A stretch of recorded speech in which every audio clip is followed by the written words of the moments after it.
We've spent quite some time in Sumeru City, but ever since we last said goodbye to Lesser Lord Kusanali, we haven't heard anything from her.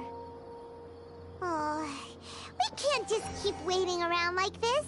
Let's go find Catherine and pick up some work so we can at least keep ourselves busy. Everything's ready. Let's go!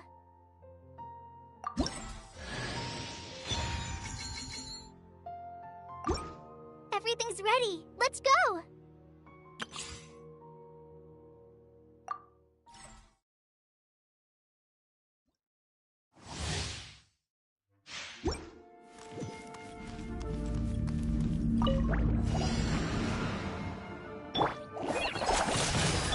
Surrender!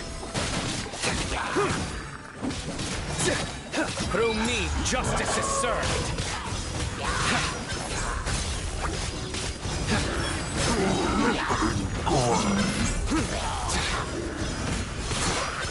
You stand condemned! Your penance is due! Judgment is upon you! Guilty!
Once, there was a glorious kingdom established among the...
Ad Astra Avisask. We meet again, you two. Hi, Catherine. Do you have any commissions for us today? Commissions, huh? Let me think. Oh, how about this? Please attend the Academia's Academic Symposium this afternoon and recite a love poem on stage. Wait, say what now? And if possible, please also use your camera to capture the reaction of the audience upon finishing the poem. Huh? What kind of commission is that? I see. It appears that you're not interested in this commission. In that case, please go to Port Ormos and convince the Eremites there to spend some time volunteering at the local orphanage. Hey, that's not any better.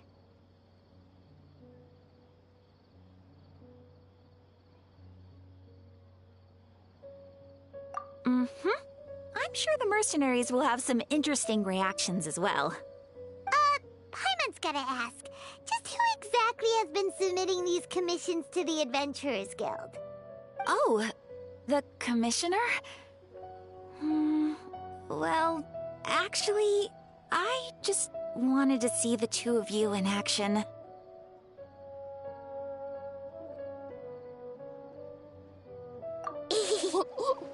Was it so obvious?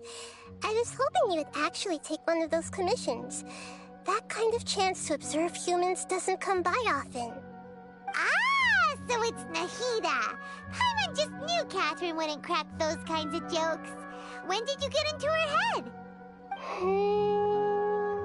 From when she said, Ad Astra Abyssosque? So it's been you this whole time? Are you done resting up, Nahida? Yes. I've been sleeping ever since we parted ways, and I even had a really, really long dream.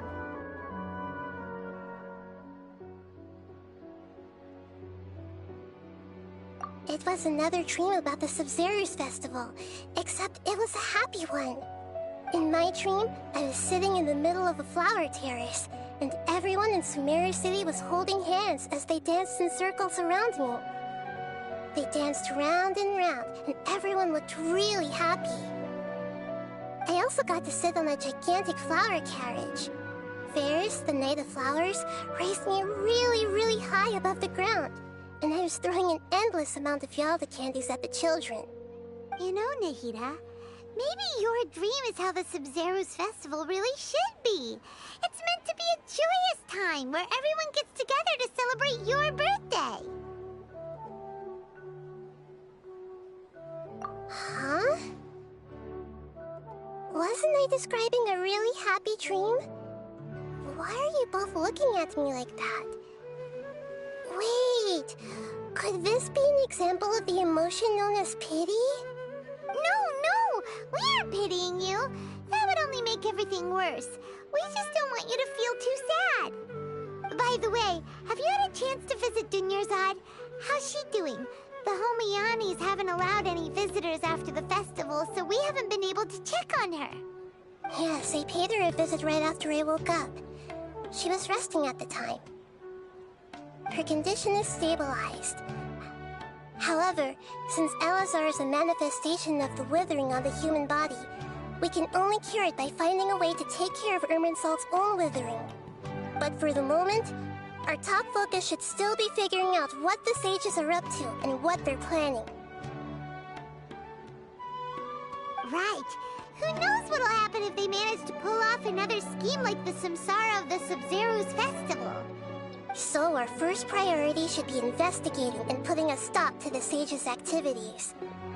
As for how we should pull that off, let's discuss it somewhere else. There are too many adventurers around here. Oh, good point. Sorry, adventurers. We're gonna be borrowing Catherine for a little while.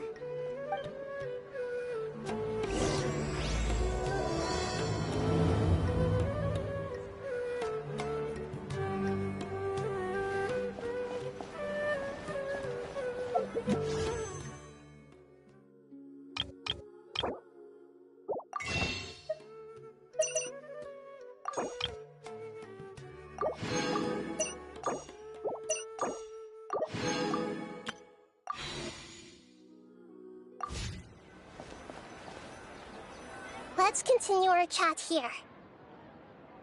Okay, so do you have any ideas on how we can investigate the sages, Nahida? Actually, I've already done a little bit of work on that. But for now, I want to hear your thoughts.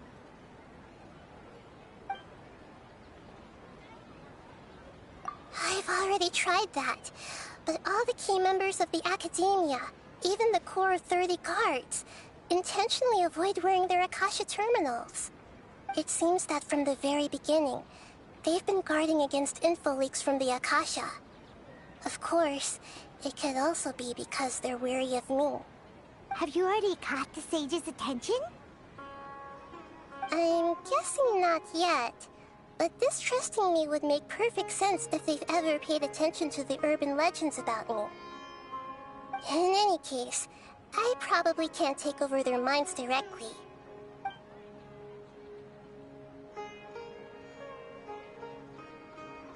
No way, that's too risky. You mean it'd be too easy to get caught? No, it's not that. We shouldn't involve innocent students in this. A single mistake could completely ruin their lives. Doing that would be ignoring the safety of my people for my own selfish goals. How is that any different from what the sages are doing? That's a good point. Spoken like the god of Sumeru.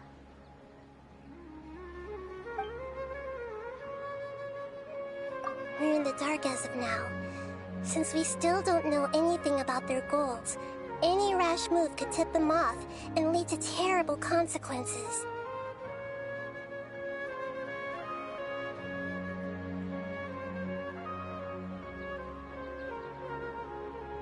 After all, every person in Sumeru City is one of their hostages.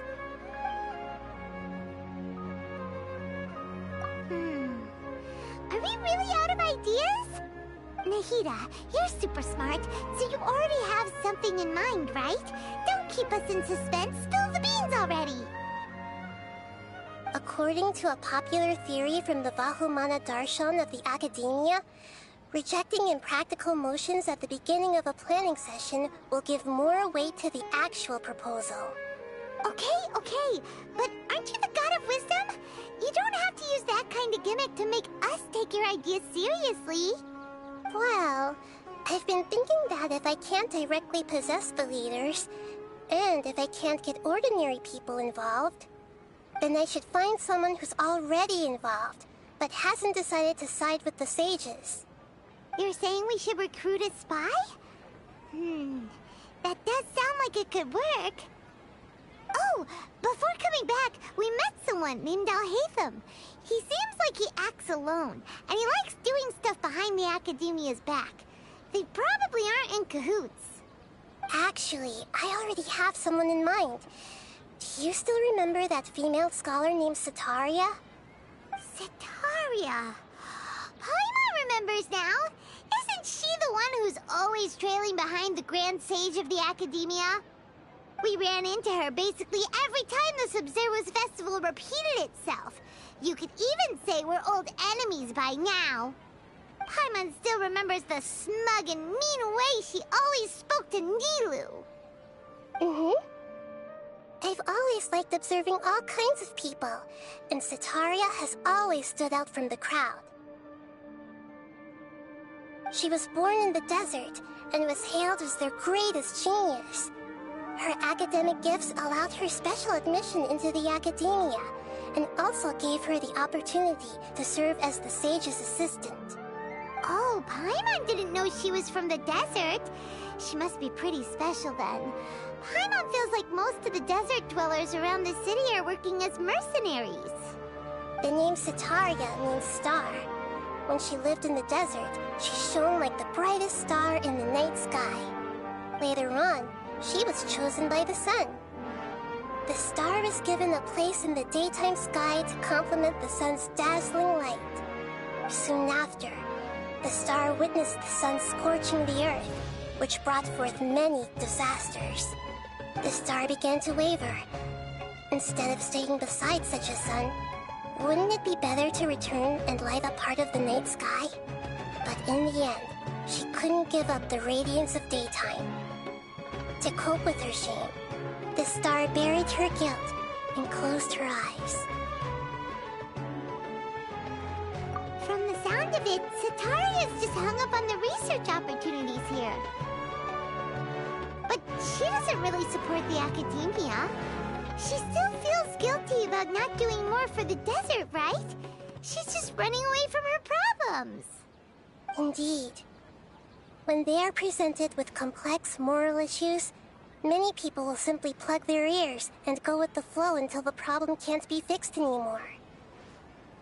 She's suppressing a lot of guilt, but before she realized it, she had already become the sage's accomplice. She can't deny her part in their schemes anymore. Right. We must somehow make her face her problems again. That way, not only can we get useful intel from her, but she can also use it as an opportunity to redeem herself. From my past observations, Cetaria will take a day off from the academia every 10 days to do some shopping in the city. Tomorrow afternoon just happens to be a shopping day for her. That'll be our chance. To prepare, let's go check out some of her favorite spots, and have a quick chat with a few of the vendors there.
This should be Cetaria's favorite fortune-telling spot.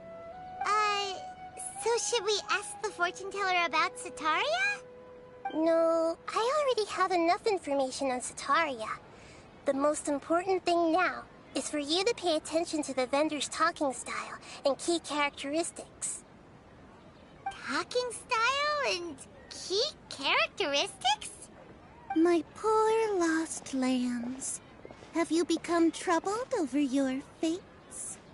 The divine voice of wisdom often echoes between mine ears. If thou be blessed today by the gods, I may be able to show you the way. Huh? Really? Nahida, you've been whispering things to her? Shh! My friend here has some doubts regarding her future. Can we get a fortune reading for her? Of course, of course. In that case...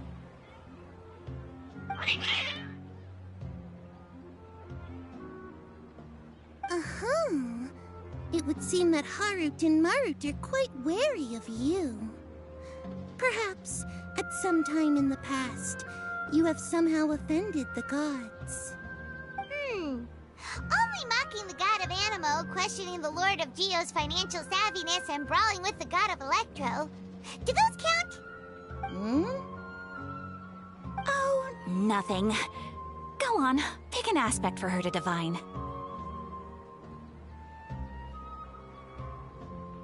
Health prospects. No problem at all.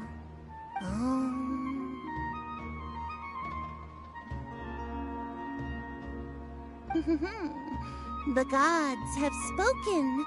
The truth shall be revealed.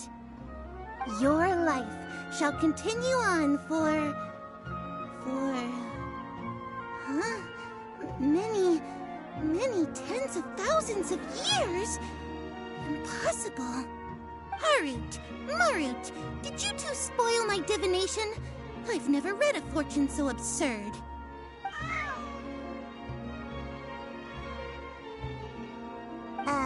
Actually, Paimon thinks this is probably the most accurate fortune-telling you've ever done. I admit that the orientation of today's celestial matrix is suboptimal. As such, there will be no charge. Is that so? Well, that can't be helped. If you were to bring some food offerings for Heart and Mart on your next visit, perhaps they could help you reverse the wheels of fate.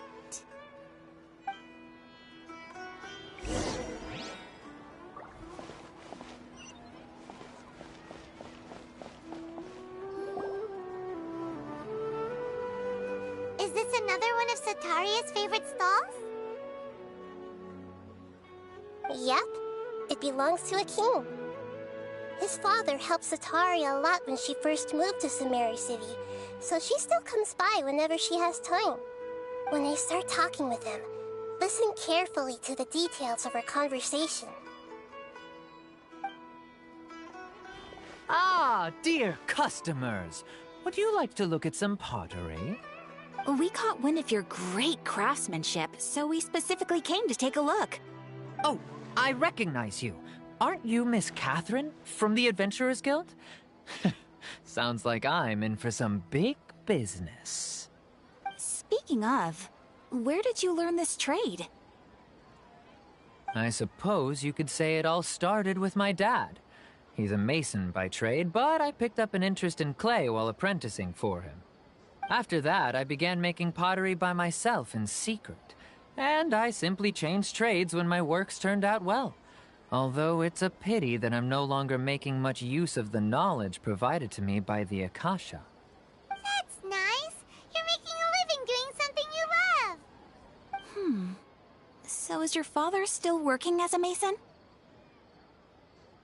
Oh no, not anymore. A few years back, he fell from a roof and broke his leg. Since he had already saved enough Mora over all these years, he's just enjoying the retired life in Port Ormos nowadays. I see. We wish him peace and happiness in his retirement. I'll have someone in charge of logistics at the guild come by another day for some goods. We'll leave you to it. Take care now. No problem. Rest easy, all our goods are sure to meet your every need.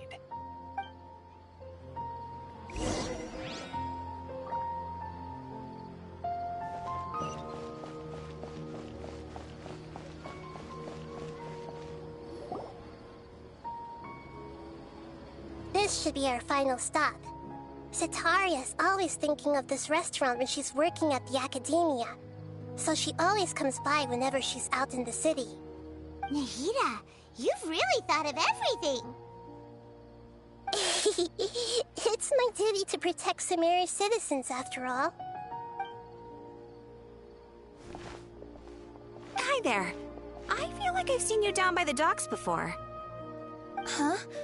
Sorry, I don't quite remember. If I recall, you were having a discussion with someone about shipbuilding at the time. Ah, that's right! I've always been really interested in feats of marine engineering. After all, I grew up in Liyue Harbor and spent my entire childhood staring at the ships going in and out of the port. I came to Sumeru to study, but failed to make it into the Academia due to my lack of talent. But I'm still discussing all kinds of problems with different scholars, and I'm continuing to study and perform research from the restaurant's basement. I'm sure I'll get to the Academia after their next round of exams. What an admirable spirit for learning. Amazing! Sure, but you'll find hardworking people wherever you go. So this restaurant has a basement as well? Huh. First I've heard of it. That's right. It's not usually open to patrons. Most of the time, employees use it for breaks or to hold private events. I see. Guess that makes sense. Well, good luck with your studies, Miss Chishan. Thank you so much. As long as I can make it into the Academia as an official student, I'll be happy.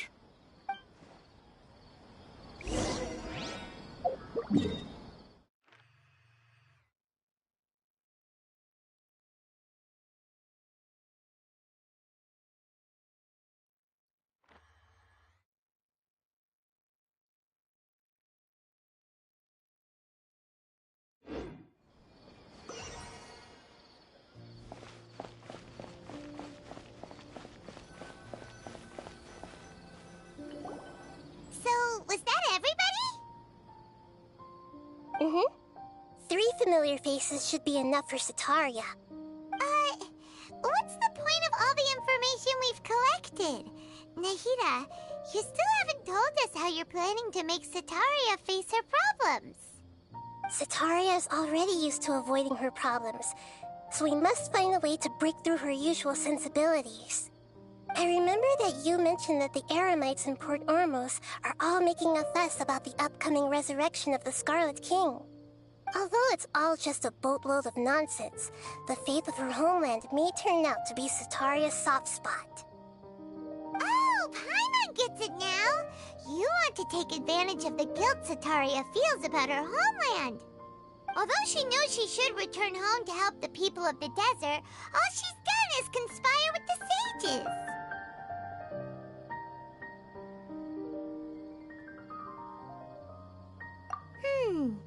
So how do we set that up? Well, the Scarlet King is long gone, and Setaria is also too smart to fall for any simple tricks. If we simply engaged her under the guise of the Scarlet King's believers, she would definitely be wary of us, and we may not get anywhere. But if we were to borrow some of her close acquaintances to talk with her, her reaction would probably be very different. So, you mean you're going to possess those people we just talked to? Yep. Possess them through the Akasha. Imply that they've already converted to the faith of the Scarlet King, and then convey our made-up will of the Scarlet King. As long as everything goes smoothly, we'll get through to Setaria for sure. She'll never guess that we had anything to do with it. So that's how you're going to use all the info we collected on these people. It's so that you won't slip up and break form. Possessing them will only work if you can manage to pass off as them. Exactly. So, best of luck with impersonating them. Huh? Best of luck? But we don't know how to possess anyone. That's no problem at all. I'll just share all their senses with you once I've possessed them. As long as you're also wearing an Akasha terminal, the effect will basically be as if you've possessed them yourself. Huh. That is pretty convenient. But why does she have to do this? Can't you do it yourself? Although I've been observing humans for a while, I've never been good at imitating them. You're not wrong. It's always been painfully obvious whenever you try to pass as Catherine. If it was at all possible, I would have preferred to leave these people alone. But seeing how things are now, I probably should just accept it and push on. Yeah, don't beat yourself up over it. We're only doing this to help everyone, and we'll only be borrowing them for a little while anyway. Alright, then let's give it a go tomorrow afternoon.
Here she comes! Setaria's here!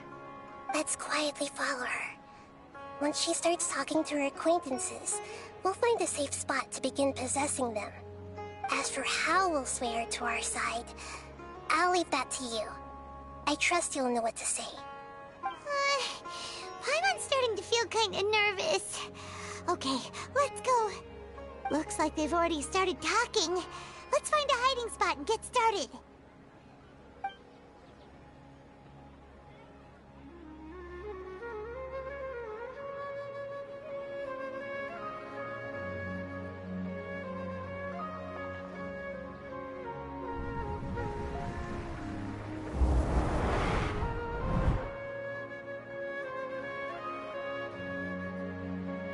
That's right. You really can't force anything when it comes to love.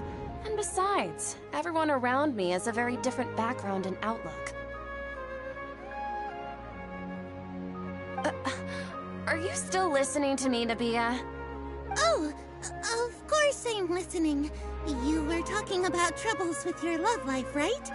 I heard everything you said.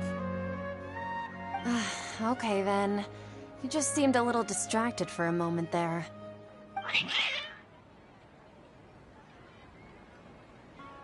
Strange. Your cats seem pretty worked up. Is something wrong? I always thought they were quiet, happy kitties. Oh, what are their names again?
Are you sure?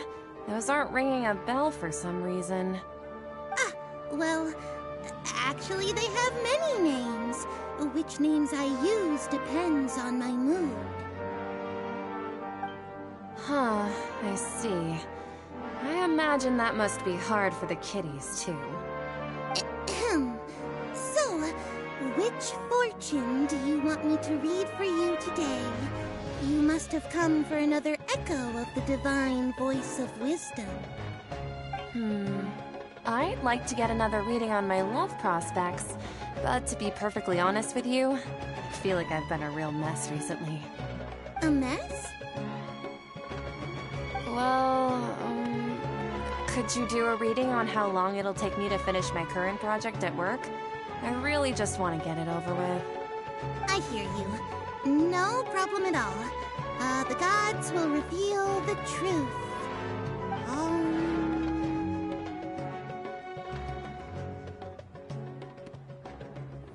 The gods are asking, Setaria, why haven't you gone home? Why haven't I gone home? Do the gods really know everything I've been thinking about? Setaria, why don't you just go home? It's a demand now instead of a question. The gods seem to be truly upset. I'm sorry. I know I failed the gods. Please pass on my most sincere apologies and ask for their divine forgiveness. And if I may ask, Nabiya, is there a specific god who's speaking to you right now?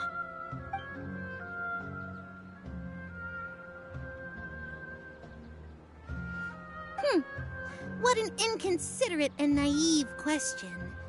The god who is speaking to me is, of course, the wisest and mightiest of all, the Scarlet King. The Scarlet King?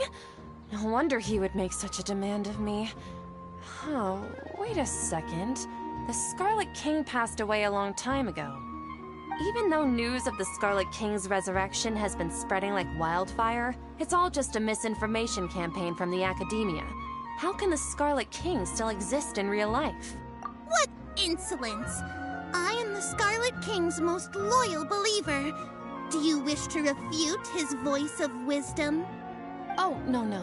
As a child of the desert, I am only reveling in his power upon learning that his divine glory has touched even this city. I will think very carefully about his demand of me. I'm sorry. I must go now. Wait!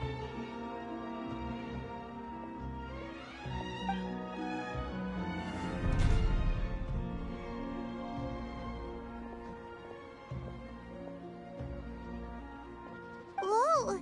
She just ran off in a hurry. She looked pretty upset, too. Well done. Setaria didn't seem to suspect anything amiss. To have something she's been trying desperately to avoid show up out of nowhere and berate her, that must have shaken her to the core. Aw, Nahida, it seems like you understand human emotions really well after all. All I know are some abstract Haraba-taught theories. And in any case, my time with you has shown a lot of them to be utterly useless. I'm still trying to make sense of everything. Anyway, enough of that. Let's hurry and catch up to Setaria. He's at Akeem's now, right on cue. Let's get ready to possess him right away!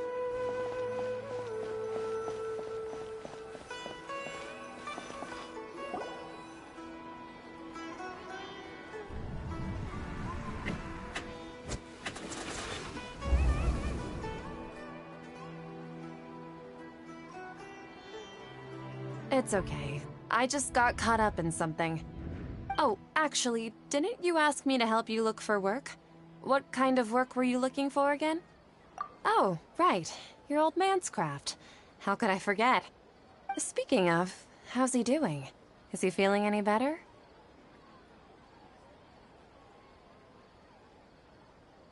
Oh, that's good to hear. I have been thinking a lot about him. If I could get some more time off, I'd love to pay him a visit. Actually, while we're talking about him, is he still living in Port Ormos? Yeah, he's been retired there for a while. If you could find the time, please write him a letter.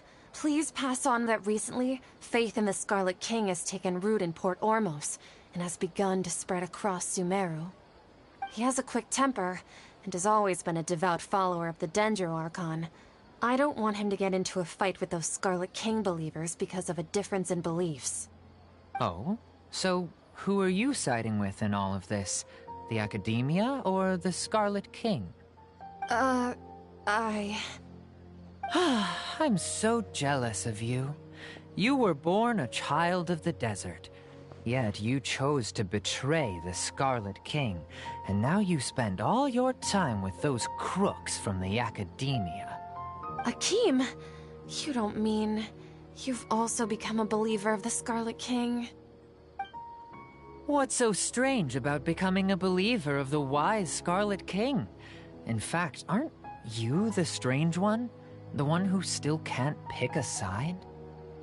Can't pick a side? Me? Whoa!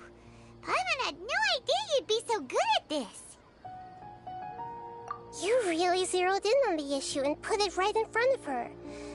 It might feel a bit overwhelming for Setaria. But once everything is over, I'll be sure to pay her a visit to her mind and explain everything. Anyway, let's keep going.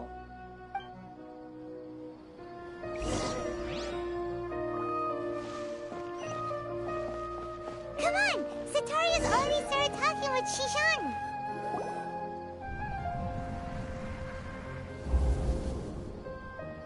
So, Shishan, have you noticed anything weird in the city lately? Like, as if someone was trying to preach to you about something? Oh, right.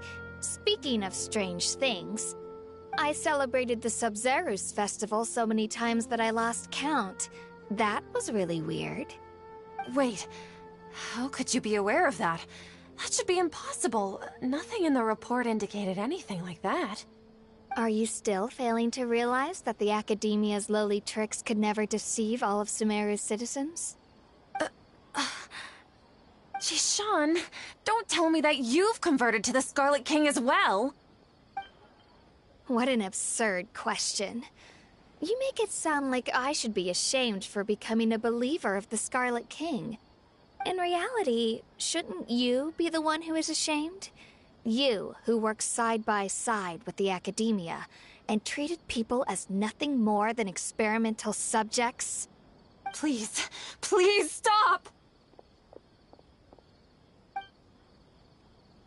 Even now, Satari is still trying to run from her problems.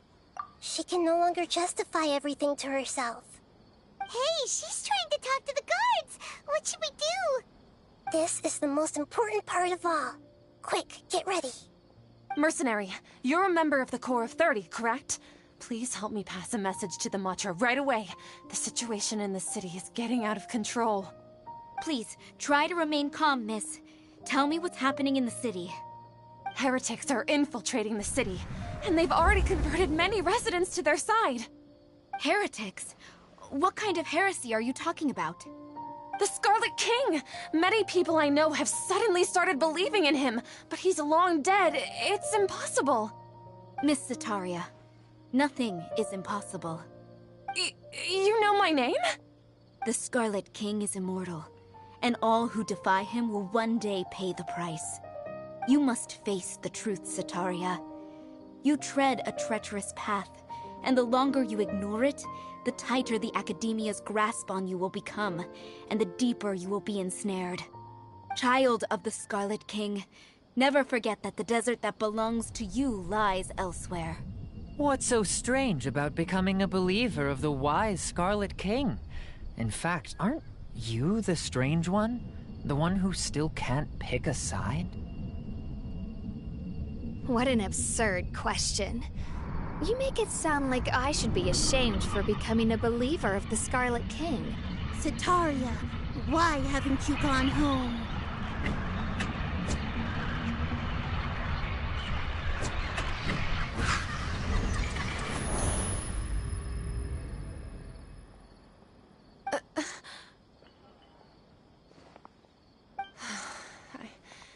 It seems that no matter where I run, I only keep finding more believers of the Scarlet King.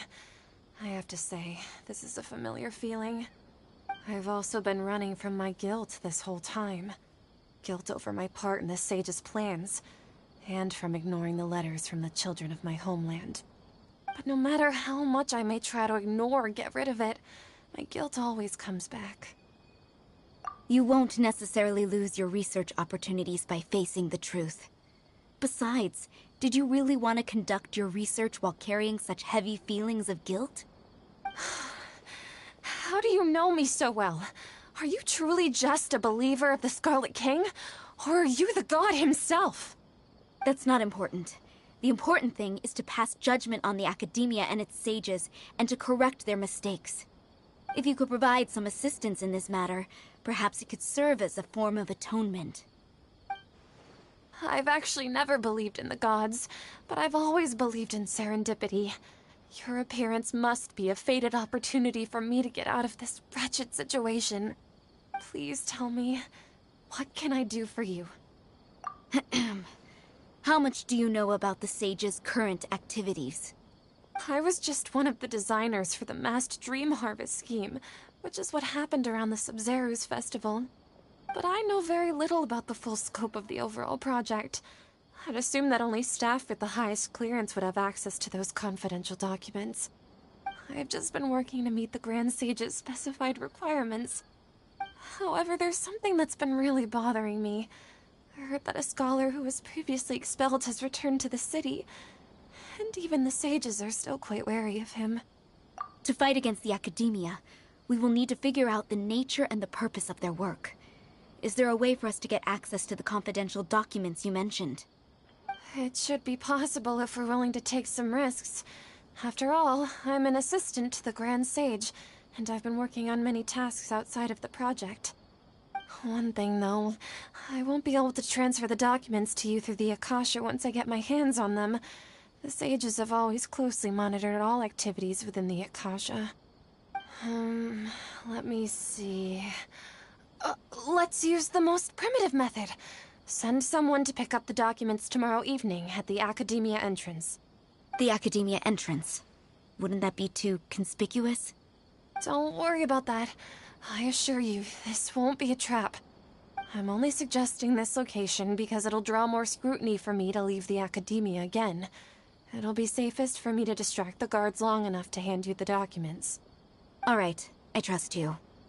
So, if I were to successfully complete this task, would it mean I've atoned for my wrongdoings? That'll depend on the judgment of the Dendro Archon. The Dendro Archon. That's right. Her people are the ones we have endangered. As the God of Wisdom, she's also the one responsible for judging and guiding the scholars. Maybe it's time for me to find a god to believe in. Just as Nahida predicted, we've managed to bring Setaria to our side! The Traveler's execution was ingenious. She's the one who deserves all the praise. Well, now that we've made plans to meet again tomorrow evening, all we can do is pray for Setaria's mission to go off without a hitch. Pray? But if we're going to pray to the gods, aren't we just praying to you? God of Wisdom and Guardian of the Scholars? No. The truth is the true Guardian of Scholars. I've always believed that. Anyway, let's meet again tomorrow evening at the Adventurers Guild.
Catherine, we're here!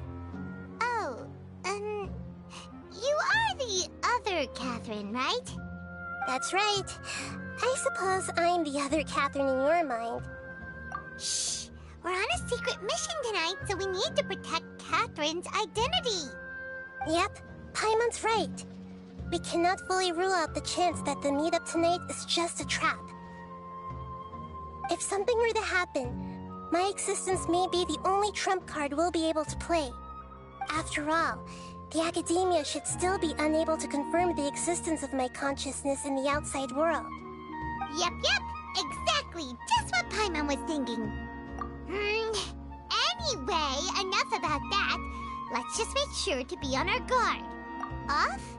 What do you feel is off? It's the middle of the night. Of course it's quiet. You're not getting paranoid, are you? No, I think she's right. It really is a lot quieter than usual. If you look around, there seems to be fewer people on the streets.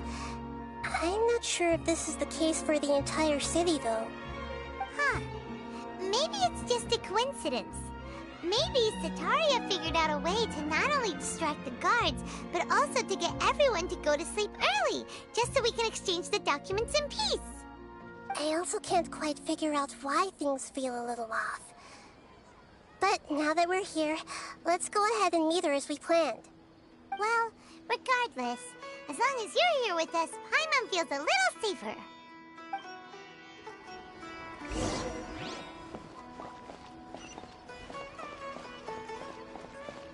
Huh. There really aren't many people out right now. Let's hope it'll be this quiet in front of the Academia, and that Setaria managed to distract all the guards.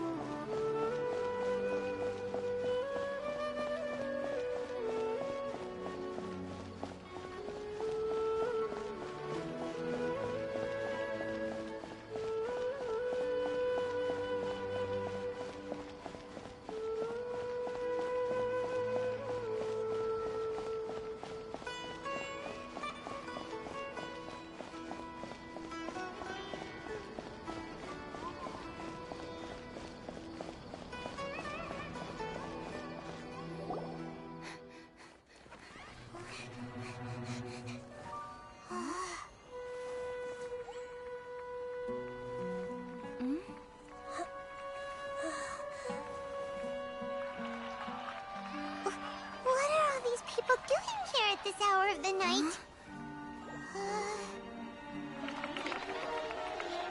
Ah, the triumphant hero returns at last.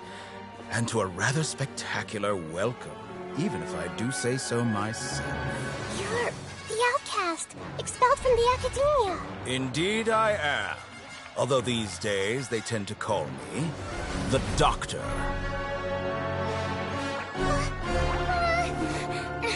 If you're looking for your researcher friend, she has already been taken into confinement. With some basic caution, she could have discovered the listening device on her person. Clearly, she lacks the degree of rigor expected of a true scholar.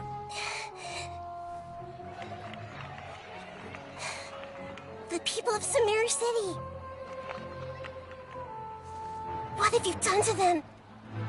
I simply made some minor adjustments to their Akasha terminals. Now they can deposit information directly into the subconscious. As you can see, all these lovely people now believe this traveler is a hero who has just saved the world. My experiment is a success. And now it seems they can no longer hold back their sheer adoration. No, what should we do? These are all just regular people. Leave now. You need to get out of here.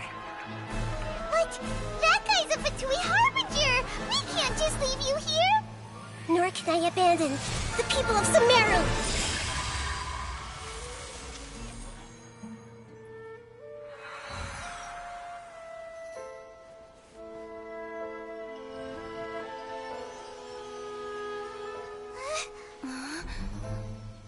Don't worry.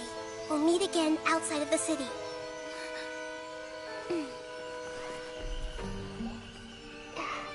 I see.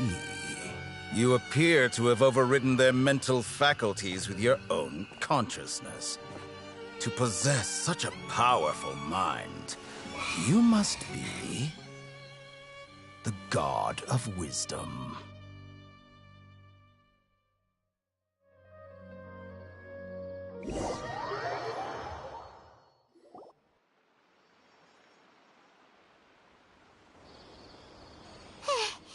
This should be far enough. Whew. Paimon needs to catch her breath first. Is Nahida going to be okay? We only made it out because of her. Paimon wasn't counting on running into a new Harbinger here, let alone such a high-ranking one. That guy was number 2. So scary.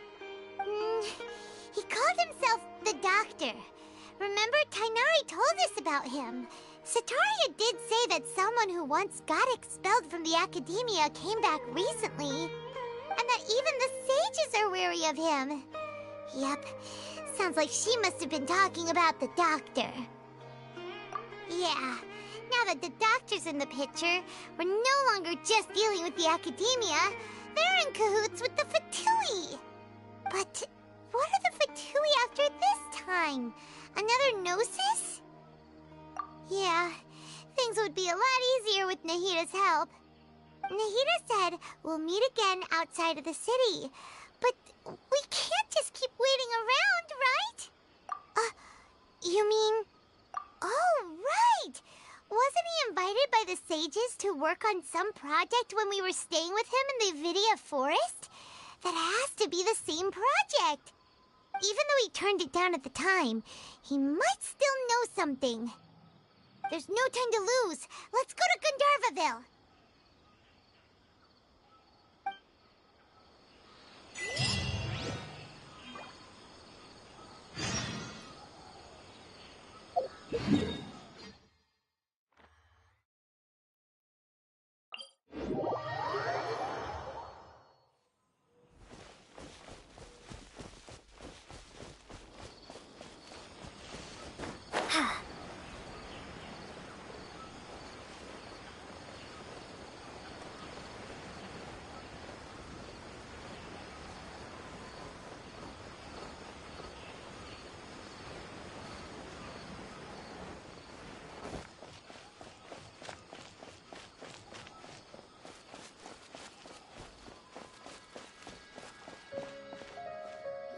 Hold it right there.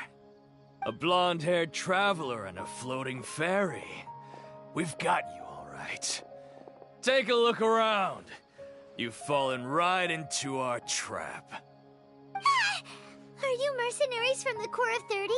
Did you come here to arrest us? Corps of 30? We're nothing like those government lapdogs who don't even get scraps for their work. We are an elite brigade that commands the highest commission rate in all of Sumeru. We're here on the orders of a client known only as the Outcast. The Outcast? An outcast from the Academia? But why wouldn't the doctor just send the Fatui after us? Still wasting time on idle chit-chat. We'll shut you up soon enough. Get them! You're up, Traveler!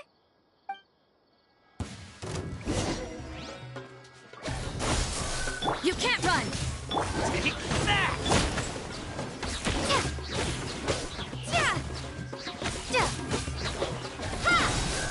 Terminate! Midnight Phantasmagoria.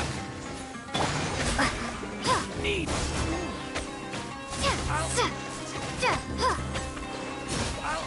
Take new punching. Propagate! Shiver! Rest and rebuild! Scatter! Billowing surge! By royal decree! Need. It isn't over yet! Here comes reinforcements!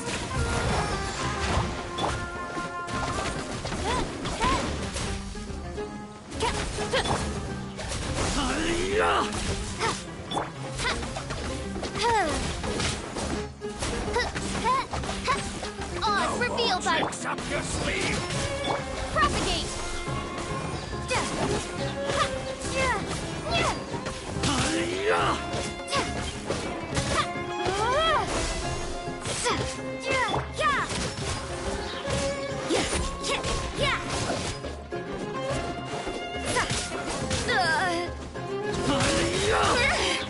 Punishment! Allow me!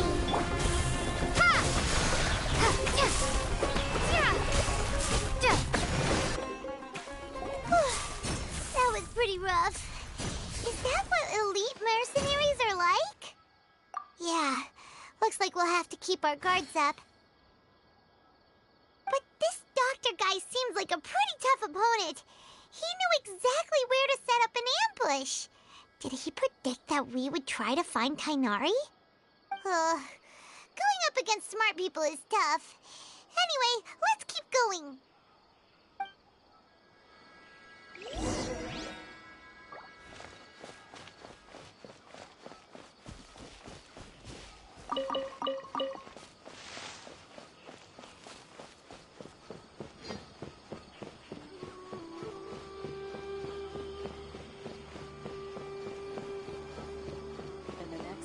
The rainforest is the best place to live.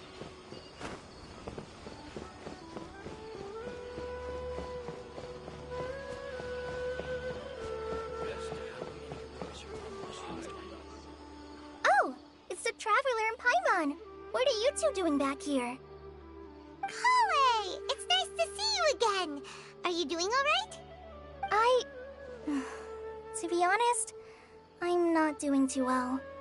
My Elazar has been progressing at a faster rate lately. I'm finding it harder to complete more intricate tasks. As a result, Master Tighnari is taking me off the patrol schedule. He will only allow me to stay here and coordinate other people's tasks. Oh, Kale!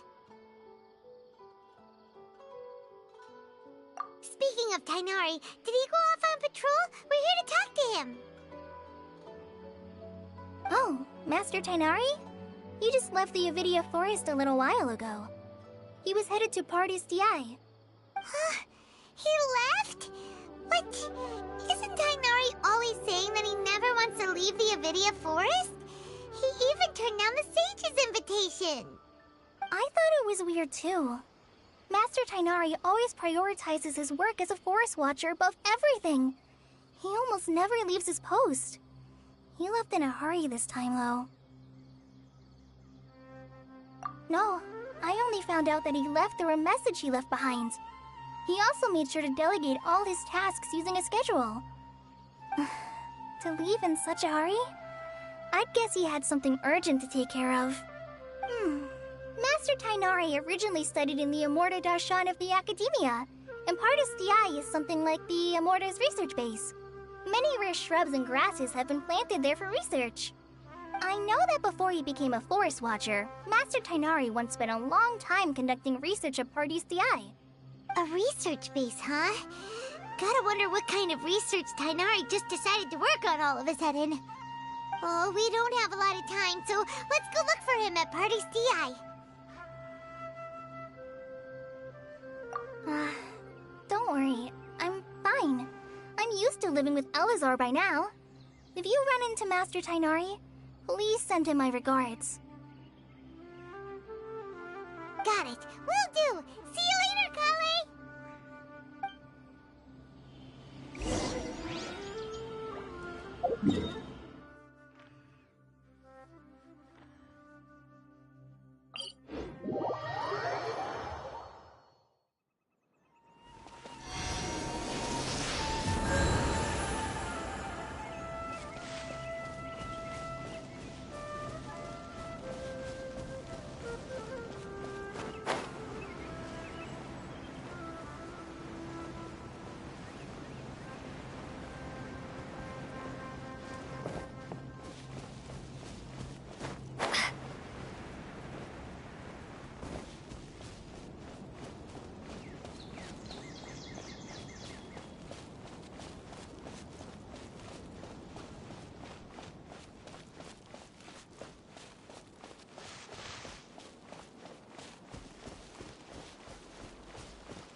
Scholars' lives relaxed.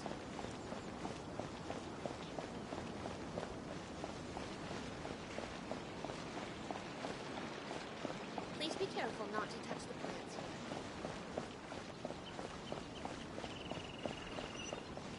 Wait! Look who it is!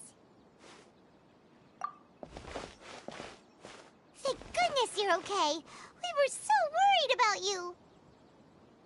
Hey, this was supposed to be a touching reunion, but you're ruining the moment. Actually, it's very smart of the Traveler to be wary of me right now. After all, the Doctor has shown that his technology can apparently even control human minds. Plus, it's not like you could have known what happened after we split up and I was facing the Doctor by myself. Even a pool of stagnant water after a torrential storm can occasionally pass as a patch of sky. Paimon feels like only the real Nahida could come up with such an obscure analogy. Huh? But I wasn't trying to win your trust or anything. All I wanted was to clarify my point. Well, we understand that point now. Please, Nahida, tell us more about what happened. Are those poor people all right? When you left, I was still in the middle of restoring everyone's minds. Thankfully, when the Doctor mentioned depositing information into the subconscious, he didn't mean engraving information into their minds. Instead, he did something closer to creating hallucinations. That was still within my power to fix. Luckily, I managed to finish my restorations and mind jump away from him just as he was about to capture me. Whew. What a relief. The Doctor sure pulled out some hidden cards, but good thing we had Nahida with us. I wouldn't be relieved just yet. I gave away my true identity when I restored everyone's minds, which means we've lost another one of our trump cards. Also, the Doctor is already an expert at modifying Akasha terminals.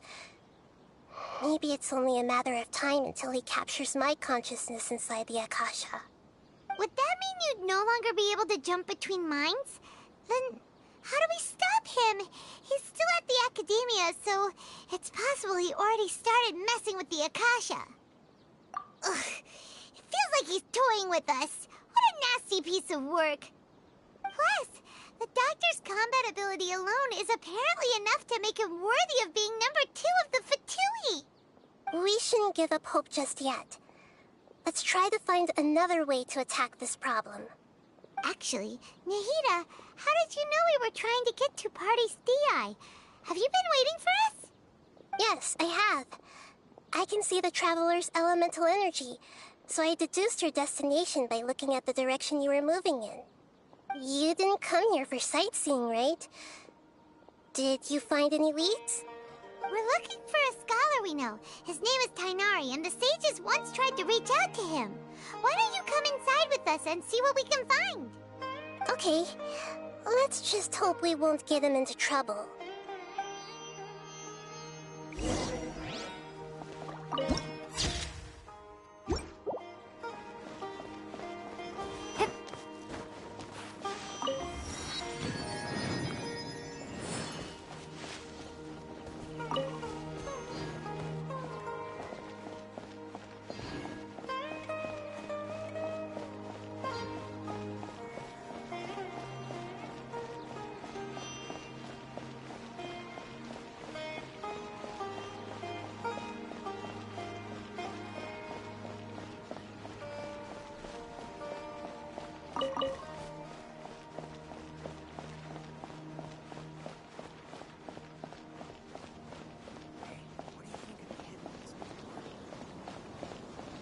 Surely he's not a bad guy.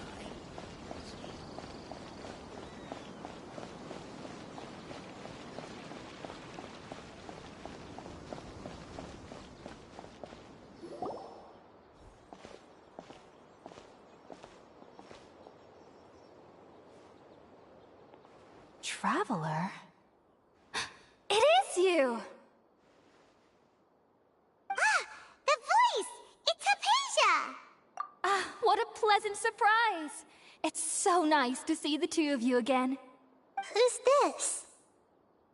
She's a scholar we met in the Avidia Forest. When we last saw each other, she was still training in the... what's it called? Satyavada life? Oh, I see. That's right, we're old friends. You've come at just the right time. Ever since I've come here, hardly anyone has even talked to me. Hypatia, you're way too excited about this. Actually, for you to leave the Avidia Forest means... you're not in training anymore? Wait, no. Did you already finish your training and reach Pariporna life? What do you think? My consciousness has already managed to make contact with the divine. You did it! Congratulations!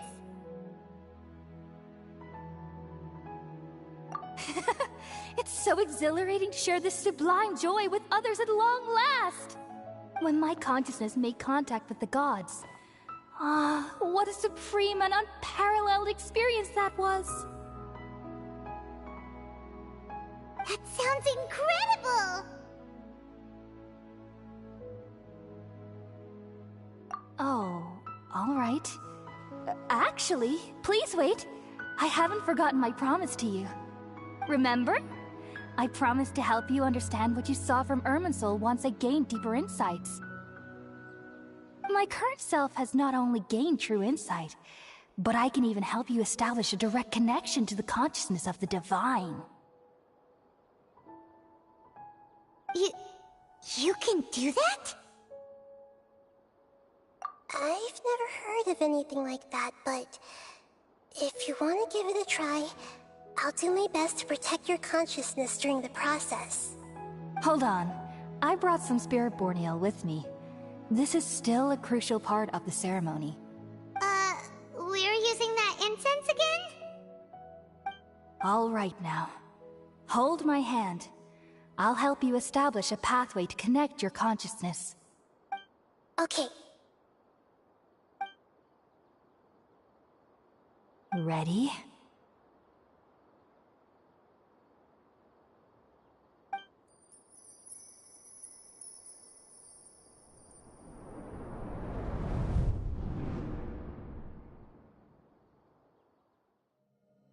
It took 3 betrayals for me to finally understand. The world is just an elaborate tapestry of lies. My fury will never be quelled.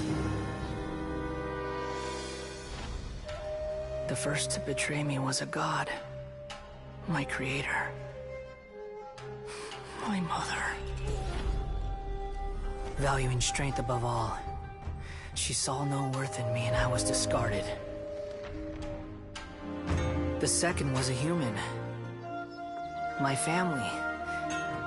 My friend. Consumed by fear, he saw me as an abomination.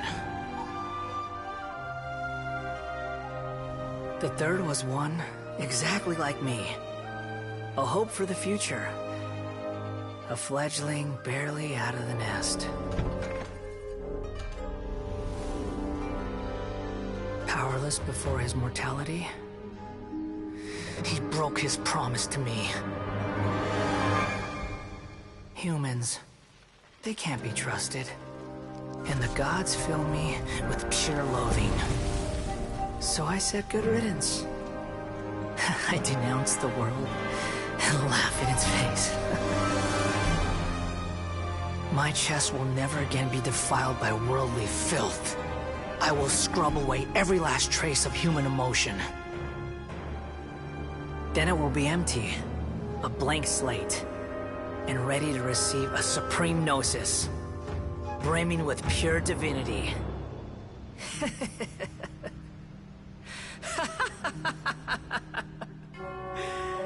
There is no need to fear. The pain will be brief. Your era is coming to an end.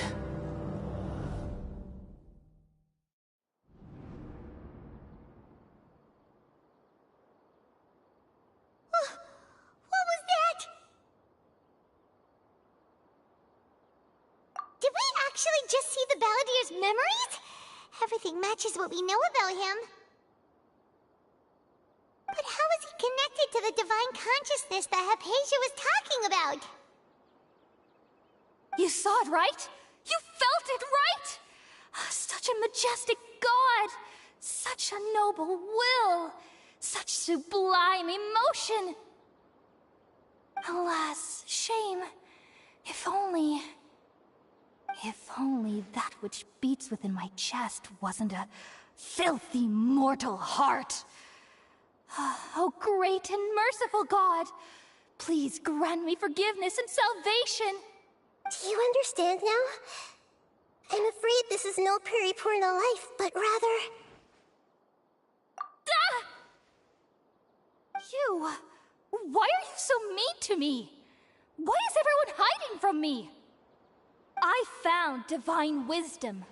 Shouldn't I receive praise and honor? Haven't I uncovered that light in the darkness? Hypatia? That's how I always thought everything should be. Wait. Have I... already lost my mind?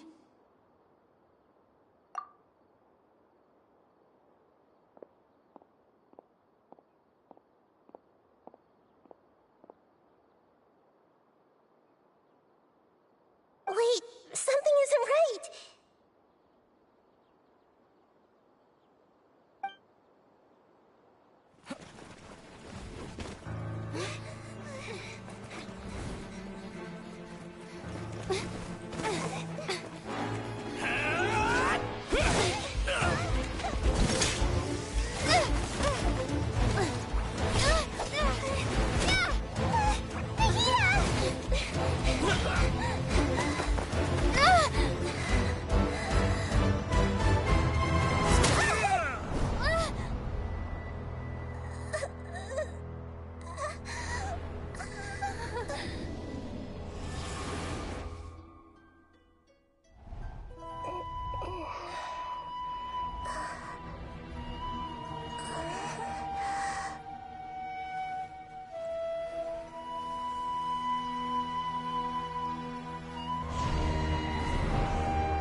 okay, Nahida? Wait, no. Something feels different. You're back! Oh, the Traveler's back? Nahida was controlling your body for a while. It seemed like she jumped over to you as an emergency measure right before the Catherine puppet was destroyed. After that, Tighnari heard the commotion and came over. He helped us defeat the mercenaries and then he ran with us all the way here. What?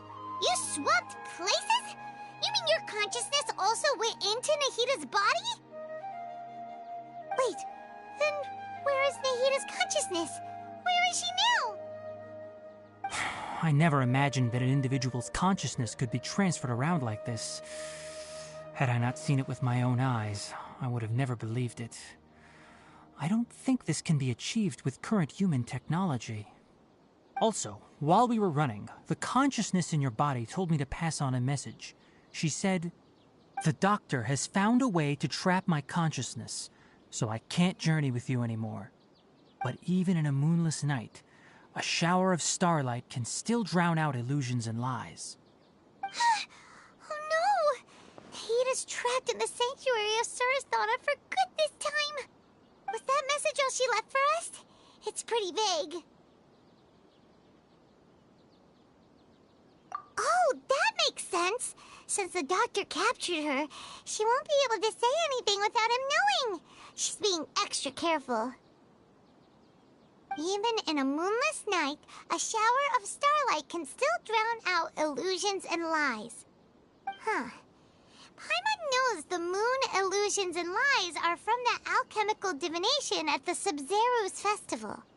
Didn't Nahida use a starlight analogy before? It had something to do with Sataria. Oh, that makes a lot of sense. Huh. Do you think Nahida was telling us to go find help in the desert?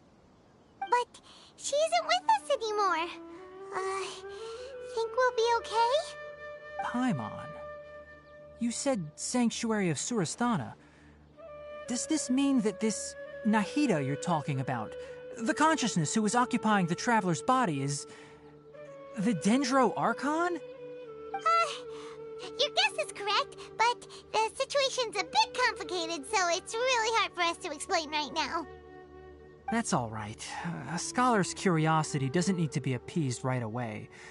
As for the complicated nature of the situation, safe to say I have witnessed that for myself. I've spent some time with you, and it looks like the Dendro Archon's also on your side, so I trust you. Thank you, Tighnari. Oh, actually, we came here to ask you a question. What do you know about the project that the sages have been working on? Ah, that. While I was indeed invited to join that project, the sages were always secretive about its scope and goals, so I eventually declined. All I know is that that project has something to do with the restoration of Irminsul. Huh? Did you see something when you were in Nahida's body? What? Do you have any evidence?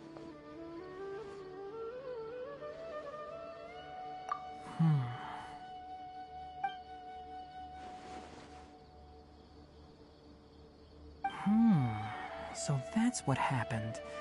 That explains why Hypatia's symptoms were different from those of the other scholars who went mad. It's because she made contact with the consciousness of a new god who is still in the process of being born. Tighnari, did you leave the Avidia Forest because of Hypatia? I did. I noticed Hypatia's mental anomalies, but since her symptoms were rather atypical, I secretly took her to Pardis Dii and began searching for a way to return her to her normal self. If I didn't take action, Hypatia would have already been taken by the Matra to the desert, doomed to a life of exile at Aru village. Now that you mention it, I knew the Academia has never thought particularly highly of Lesser Lord Kusanali, but I still didn't expect them to do something as arrogant as creating a new god. Looks like I made the right decision by not accepting their invitation. The Doctor and the Balladeer. We have 2 Fatui Harbingers in Sumeru. Sounds like we're in for a bad time. From your description, I don't think they've completed their project. There may still be room for us to intervene. But then, what is the connection between creating a new god and restoring Irminsul? Yeah, it feels like we're still nowhere close to figuring out the sage's goals. Right, we've pretty much gone over everything we need to know, so we should head out. How about you, Tighnari? What are you going to do? I'll stay here for now. I still want to try a few more things to help Hypatia. If you're planning to go into the desert, start by heading for Caravan Rabat. That'll be your fastest route. Come find me here if there's anything else I can do to help. May the spirit of wisdom go with you. Thanks, Tighnari. Hopefully Hypatia will feel better soon. We're off then.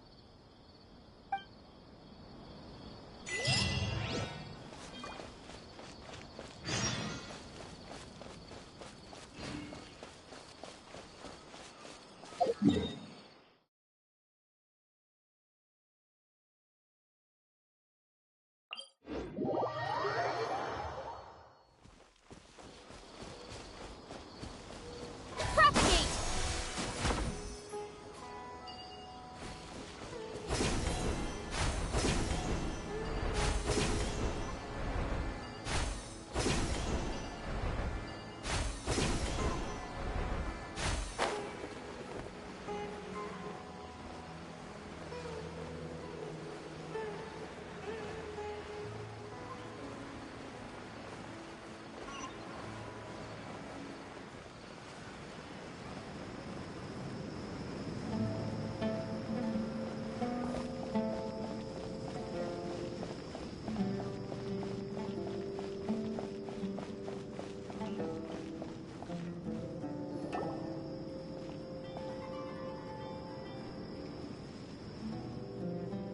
We finally made it to Caravan Rabat. It's pretty lively here. So, just past this wall is the desert, huh? Oh, wow. Paimon remembers hearing people call this the Wall of Samiel.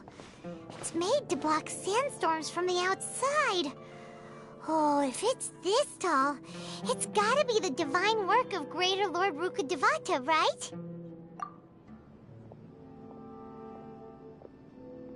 Enough gawking. Come on, follow me. Huh? Over here.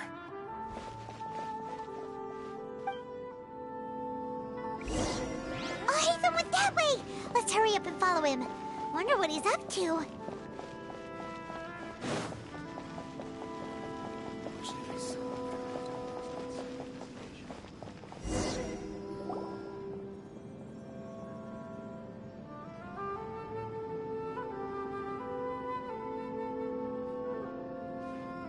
What the...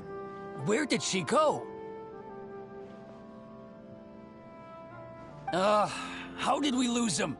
They were just here a second ago. More Eremite mercenaries? Who are they working for this time? Anyway, Traveler, it seems like we were being followed again. You were too careless. You should have noticed those hopeless amateurs trailing you a long time ago.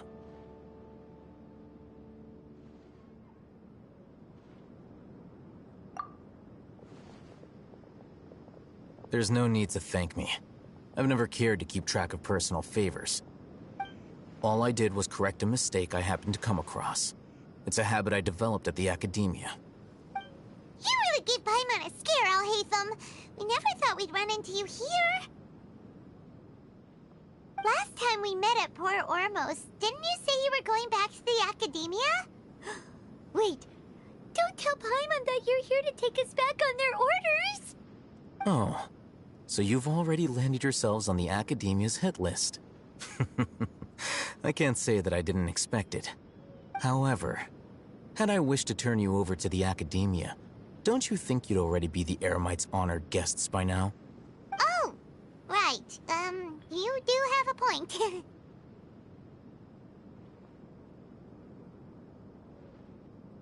I have no interest in running errands for that project. As a scholar, I've always belonged to the camp that promotes researcher autonomy. And these days, you're more fascinating than anything the sages can offer. Not quite. To tell you the truth, I'm still investigating the Divine Knowledge Capsule. Unfortunately, I've run into some difficulties. Everyone says the capsule originated in the desert and was eventually moved to Port Ormos. If I am to get to the bottom of this, I must understand how the capsule first came to be. Which brings me back to you, and why you're so interesting. The leader of Ain al-Ahmar used the Divine Knowledge Capsule right in front of you, and upon seeing him, your expression became perplexed, and you were lost in thought for quite some time. To have that kind of reaction, I think you must have realized something. Are you interested at all in sharing what you've been hiding from me?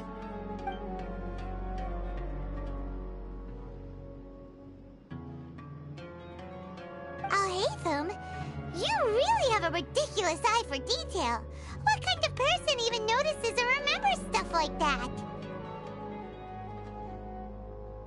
So that's your answer. Well, I do work for the Academia after all. So considering that, it is indeed wise to keep your cards close to your chest. But that does prove you do have some undisclosed information about the Divine Knowledge Capsule. Am I right? No matter. Rather than simply learning the answers from you, I'd still prefer to investigate on my own. Speaking of, you two are also headed to the desert? That's right! We have the same plan as you! But we don't really have any concrete goals at the moment. Then I'd suggest starting with Aru Village.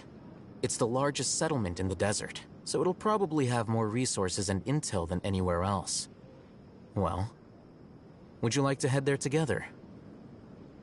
It's always better to travel with someone you know. Let's go! Welcome, weary travelers. Always take my soul back here. Come on, it's a rare opportunity. Let's go check it out.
Reward on the road.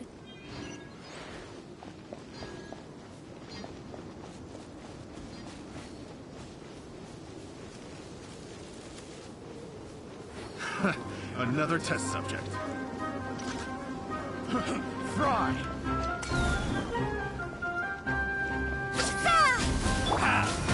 Uphill battle!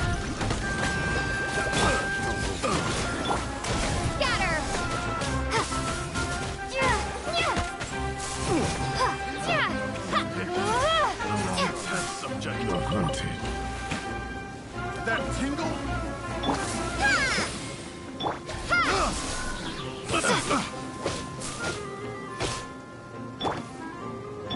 You can't run!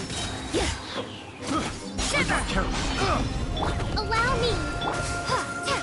Propagate!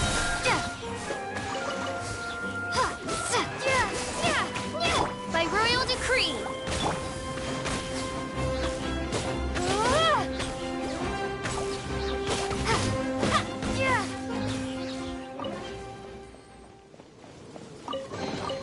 Is this an answer from this world?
Before us lies Aru Village, the safe haven of the desert folk. Whoa, this landscape is really something else. What a cool place! Let's go check it out!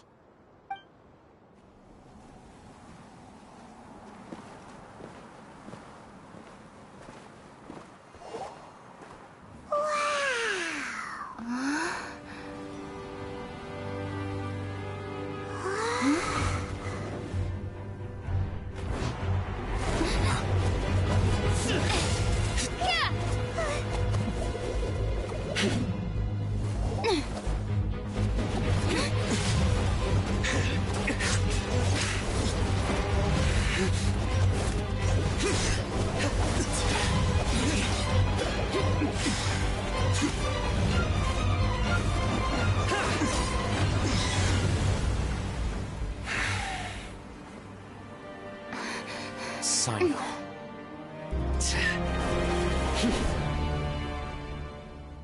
Unless my memory fails me, we have barely spoken 2 words to each other before now at the Academia.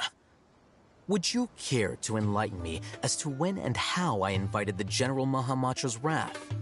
Alhaitham, do not think you can escape my judgment just because you managed to escape my attack. Judgment? So that's how you'd characterize your actions here, is it? Or would elimination perhaps be a more accurate description? Had I used my full strength, not even this traveler would have been able to stop me. Though styled like an assassination, I sought only to ensure that my target would be unable to flee or resist. Standard practice for the Matra, as well you know. Seemed to me more like your own personal touch. Who is that, Alhaitham? Did you call him General Mahamatra? Yes. General Mahamatra Cyno, head of all the Matra at the Academia. He's a formidable hunter, and the ultimate nightmare for any who have committed academic crimes.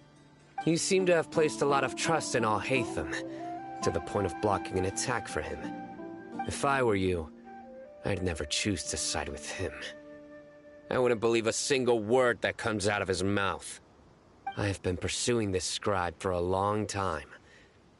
I urge you, stand back and do not seek to defend him any longer. Otherwise, there will be consequences.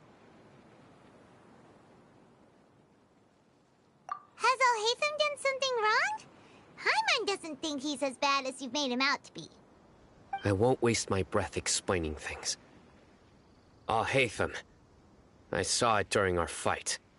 Take it out. The divine knowledge capsule you're hiding on your person. Unless you want me to retrieve it for myself. Very perceptive of you. Nothing escapes a Matra's senses. Wait, the divine knowledge capsule? Didn't it fall into the Matra's hands in Port Ormos?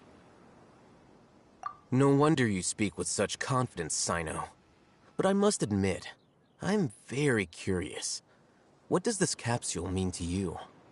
And why, as General Mahamatra of the Academia, are you all alone in the desert? As far as I'm aware, the other Matra have been speculating about your disappearance.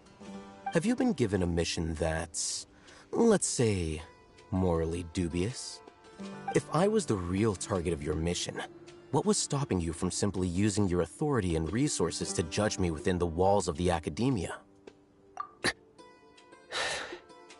I should have known you'd be difficult to deal with. You two! Ugh! What you would do, Traveler? Paimon feels like we can't trust either of them! Ahem. Well, look at you two, acting all tough and self-righteous over there. Wait, Dia?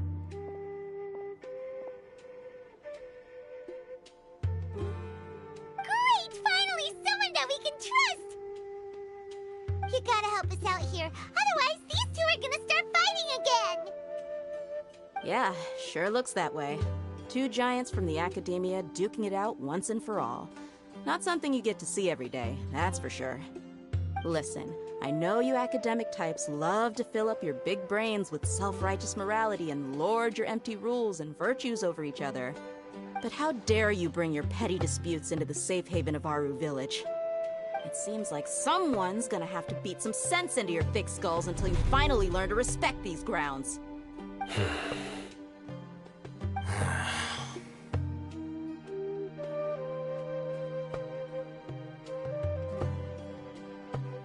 Hey, did either of you hear a word I just said?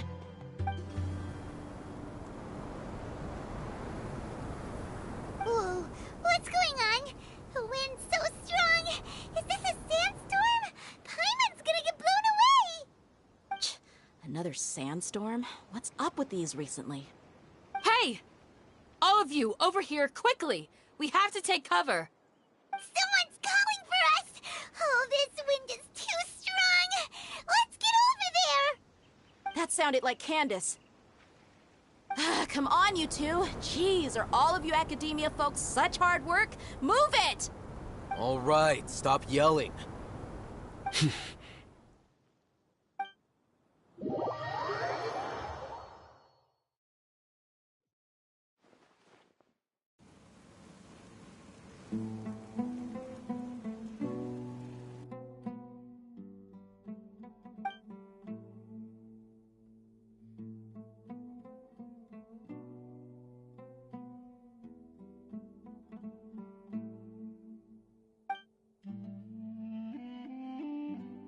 Well, this is pretty awkward. Hey, wanna play sardines with three people who want to tear each other limb from limb?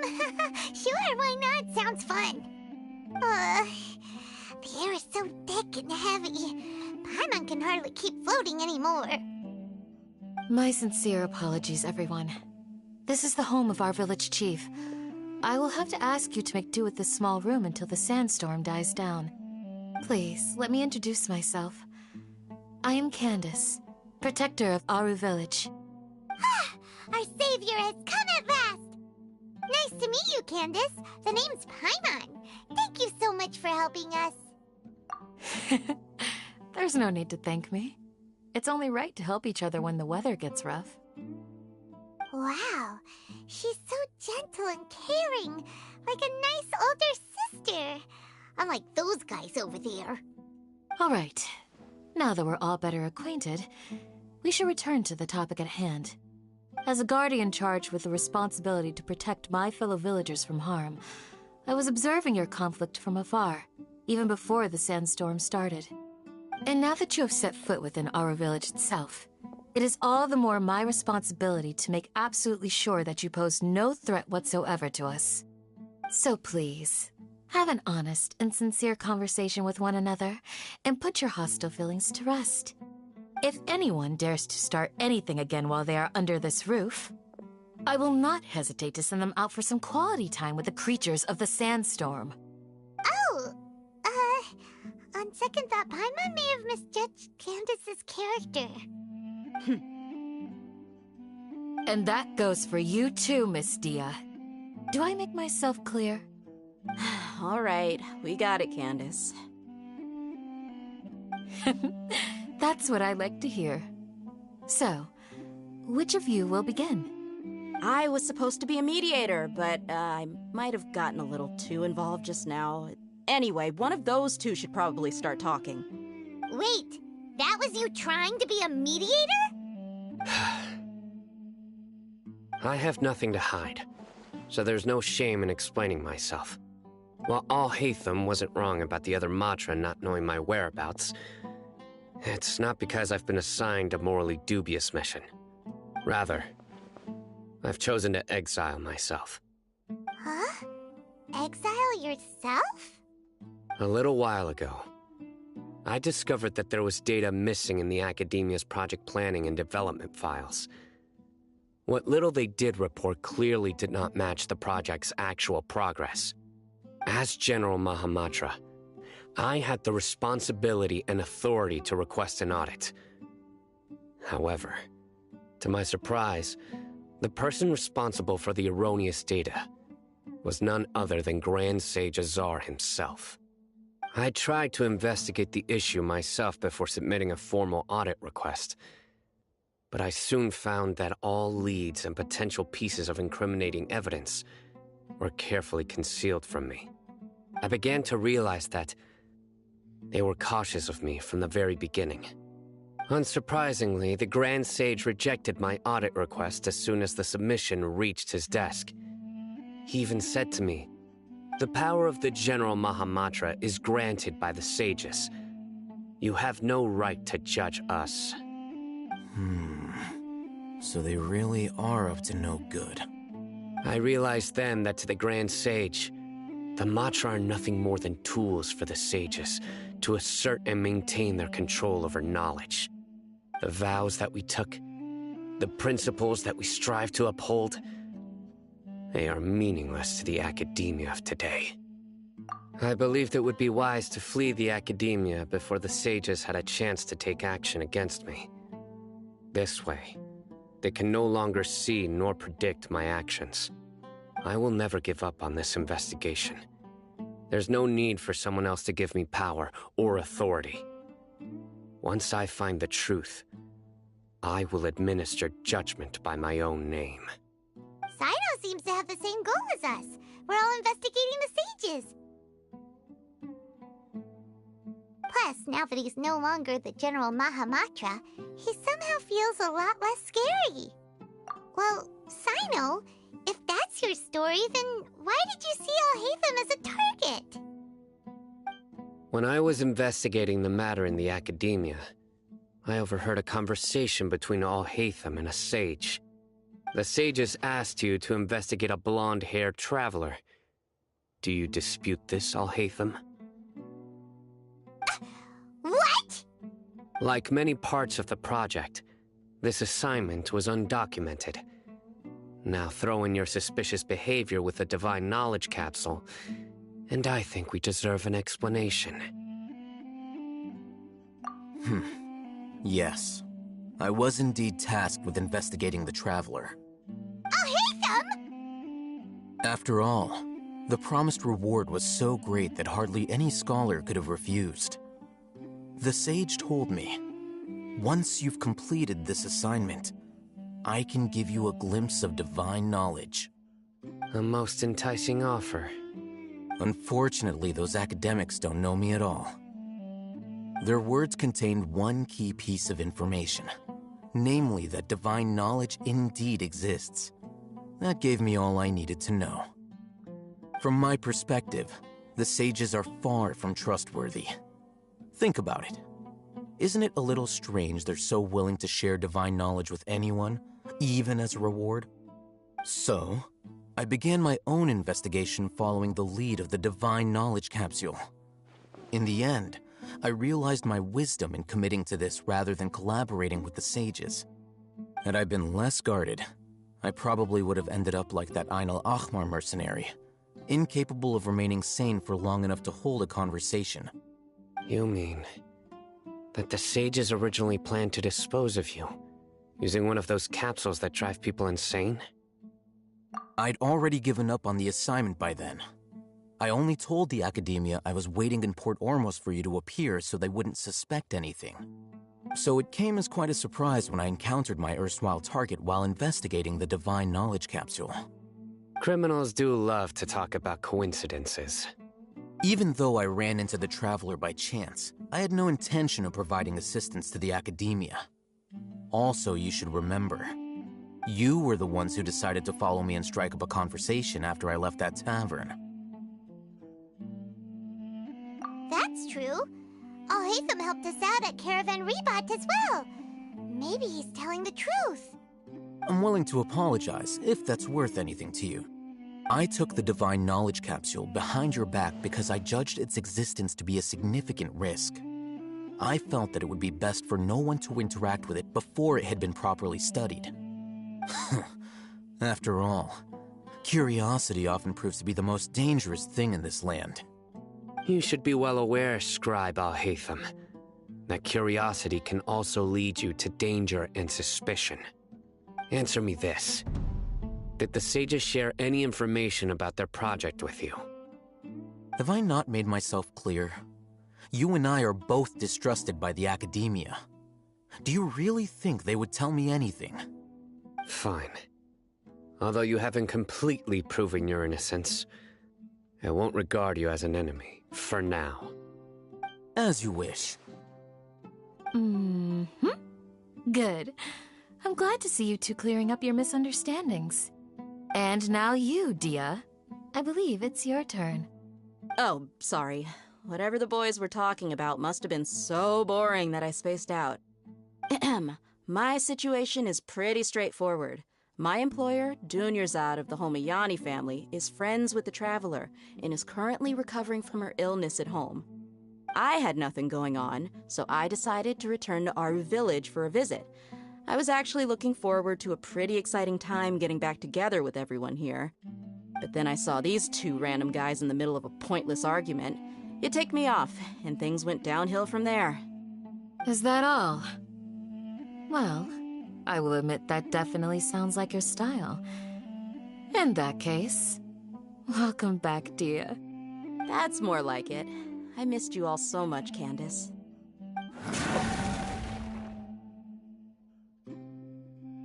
Whoa! What was that sound? No need to worry. Now that you're no longer at each other's throats, please make yourselves at home. I'll take a quick trip outside to clear out some of those creatures in the sandstorm. Creatures? In the sandstorm? Are you sure you don't want some backup? Fighting in a sandstorm is not for the faint-hearted. Anyone without extensive training in these conditions is at a disadvantage. You needn't worry. Yeah, just leave him to Candace. Don't worry, she's as tough as they come.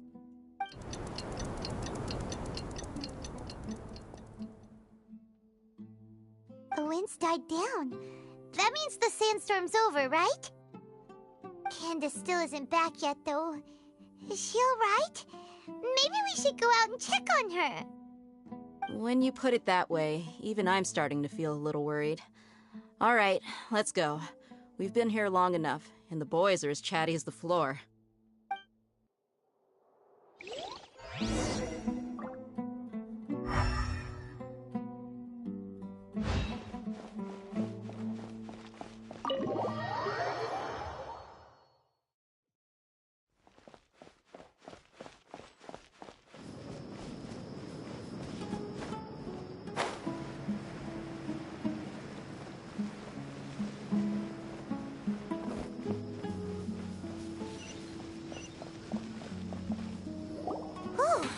Candace, you're still fighting?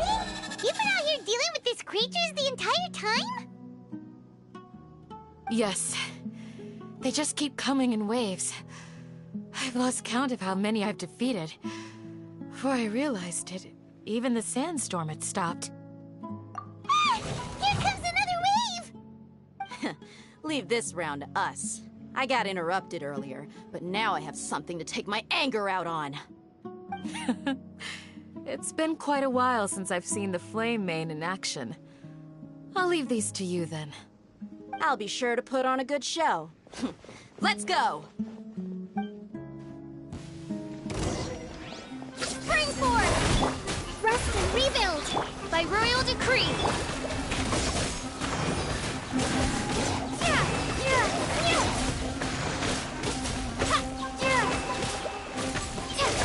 Propagate! Shadow Raven! Let night fall! Here comes another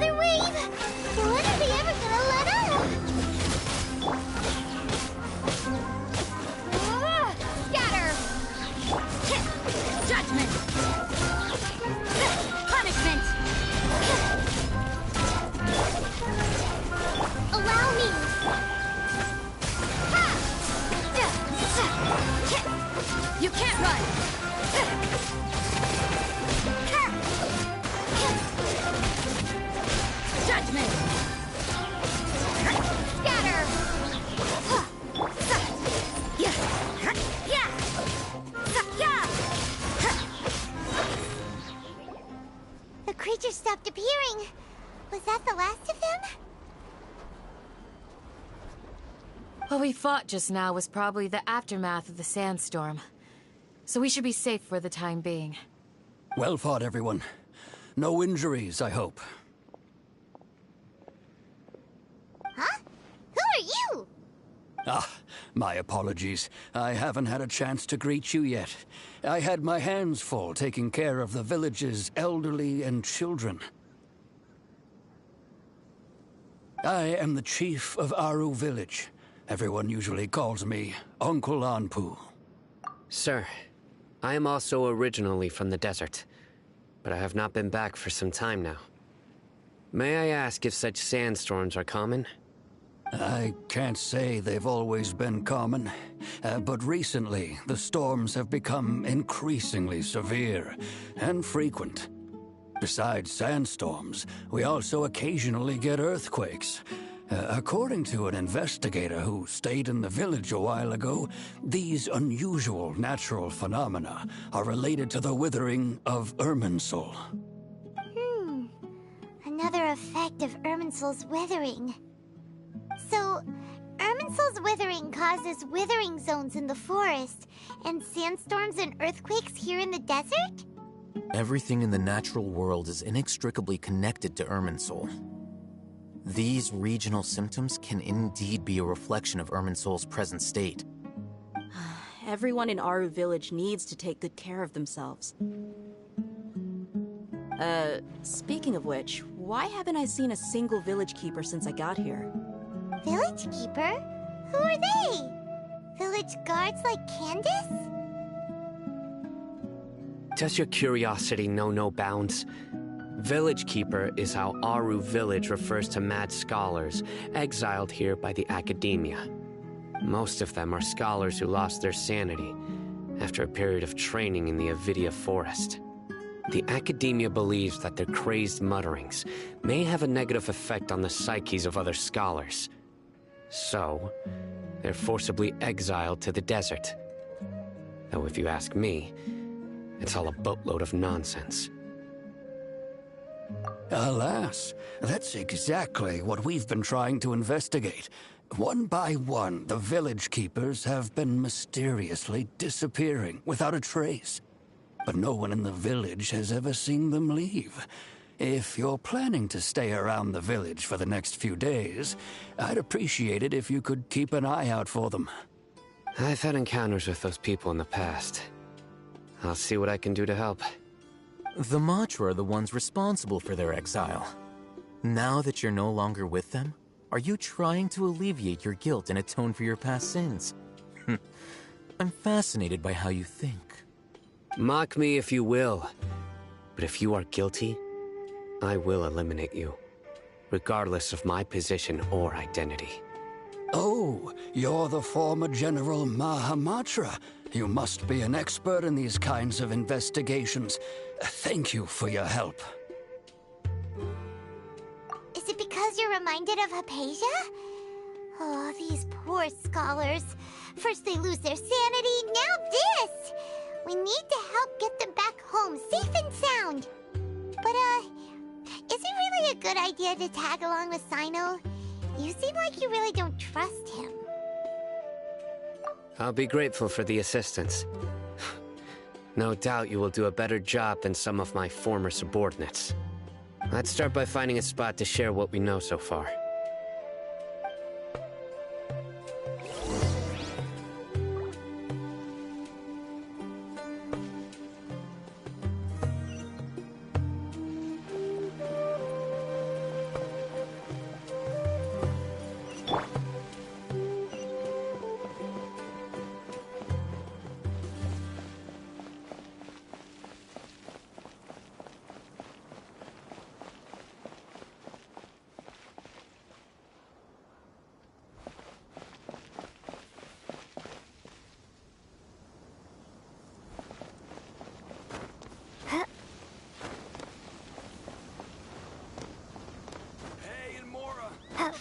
What's taking them so long?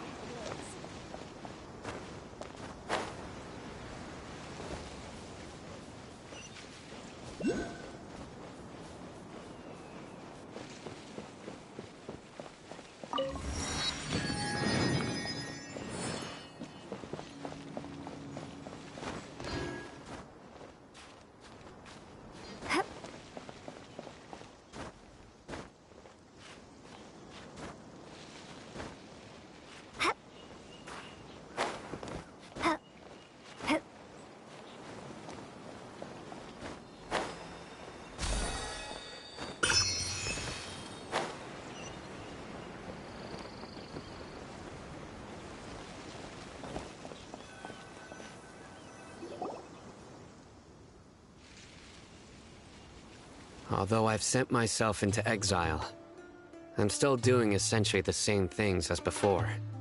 Do you still have any questions for me before we start our investigation? One of my former subordinates told me that this title has its origins in a strange incident. The Academia has long exiled mad scholars to Aru Village. A mysterious phenomenon exists here. When mad scholars first arrive, they are as incoherent and deranged as before.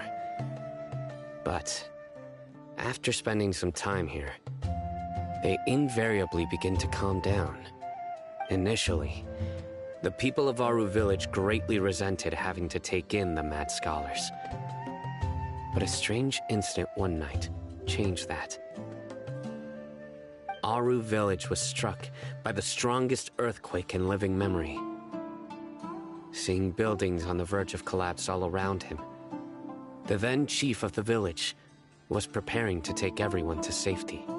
Suddenly, he noticed a mad scholar crouching in a corner, caressing the ground with his hands. A soft, green light radiated from him, like a divine glow against the backdrop of night. Despite the powerful tremors that ripped through the ground that night, all the houses remained upright, almost as if they had grown roots reaching deep into the ground. In the end, not a single building collapsed, and no one was hurt. After that, the people of Aru Village treated the mad scholars with greater kindness, and began to refer to them as the village keepers. A soft green light? A mad scholar protecting Aru Village? What do you make of it, Traveler? Paimon thinks so too.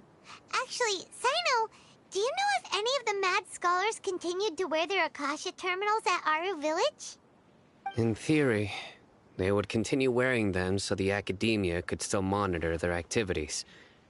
With that said, the main Akasha system would no longer have any interaction with them.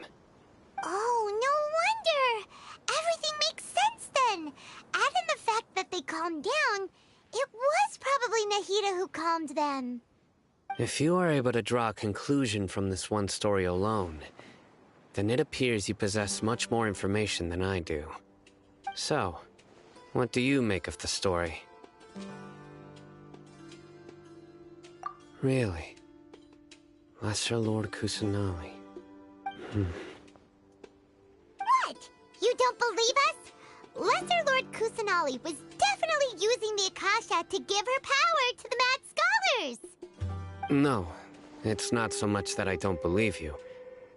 I'm just struck by your reasoning.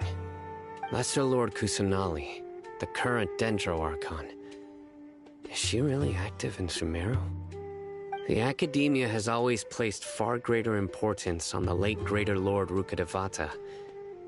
They've more or less ignored Lesser Lord Kusanali, and I've never had any reason to doubt their views.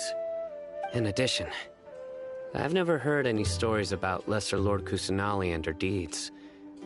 To me, she might as well have been a god that never existed. No way! Nahida definitely exists! She's a... how should Paimon put it? She's a good Archon who's kind and wise, even if she says weird stuff sometimes. I've spent many years interrogating criminals, so I can easily tell when someone is lying. Good! Then you should know that we're telling the truth! That look in your eyes. I've never seen that from a liar. You two really must have met Lesser Lord Kusanali. How can this be? To think, our Archon has been amongst us this entire time. Alright, now it's our turn to put our skills to good use for this investigation. But easier said than done, especially since we don't have any leads. Maybe we can start by knocking on some doors. Excuse me, are you here to help me find my grandpa? Huh? Who are you? By the sounds of it, a resident of this village.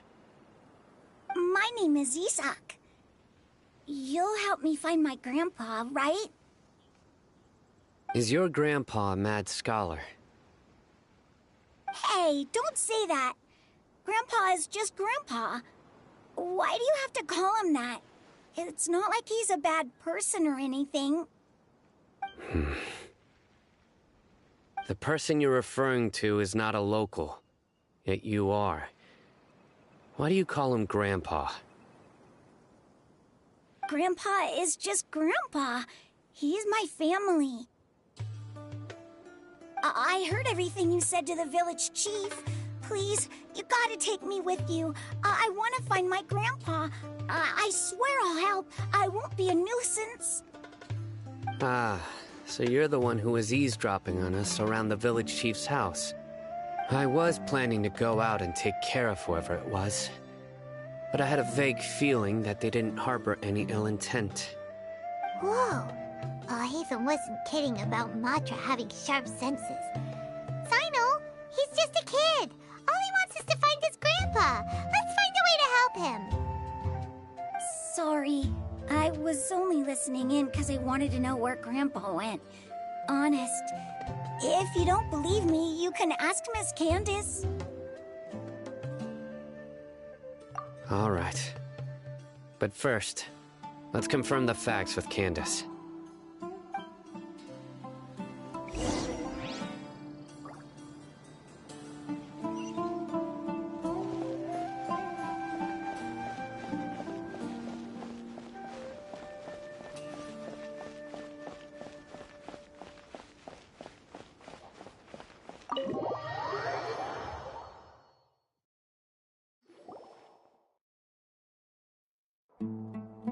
Sino is super vigilant.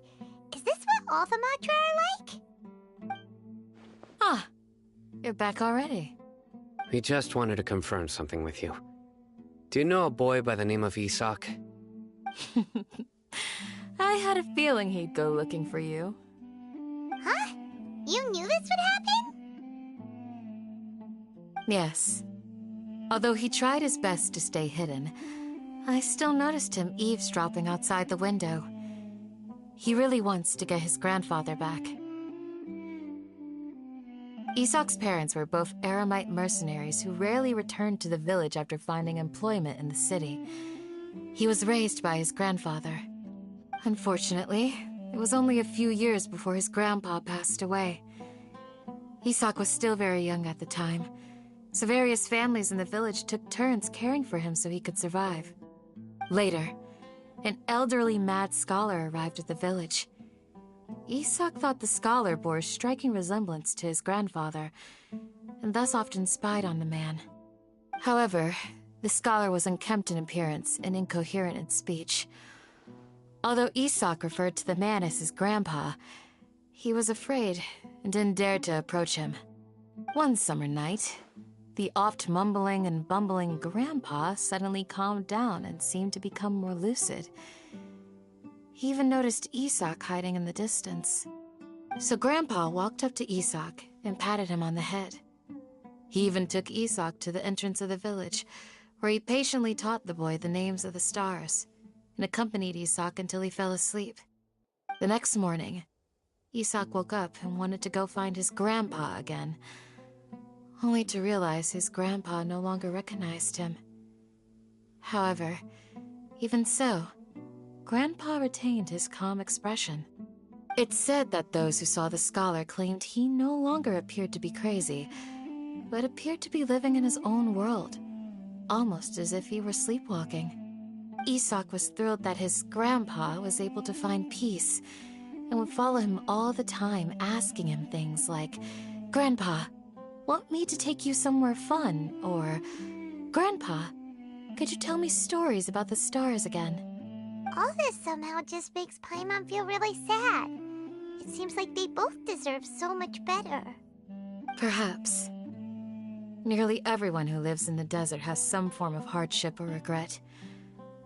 But even so, we must still continue on with our lives. It's also my reason for fighting. I must continue to protect this land.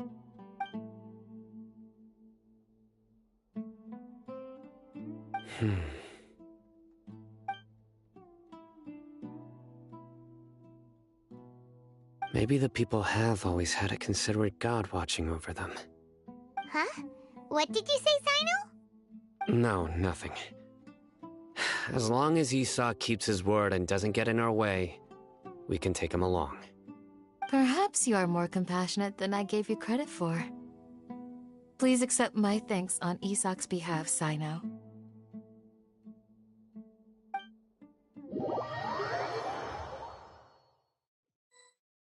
Hey, Isak! Oh, it's you guys! We've cleared everything up. Let's go find your grandpa. Really? Wow! Thank you so much! Yeah! Alright. Let's ask the local residents some questions first.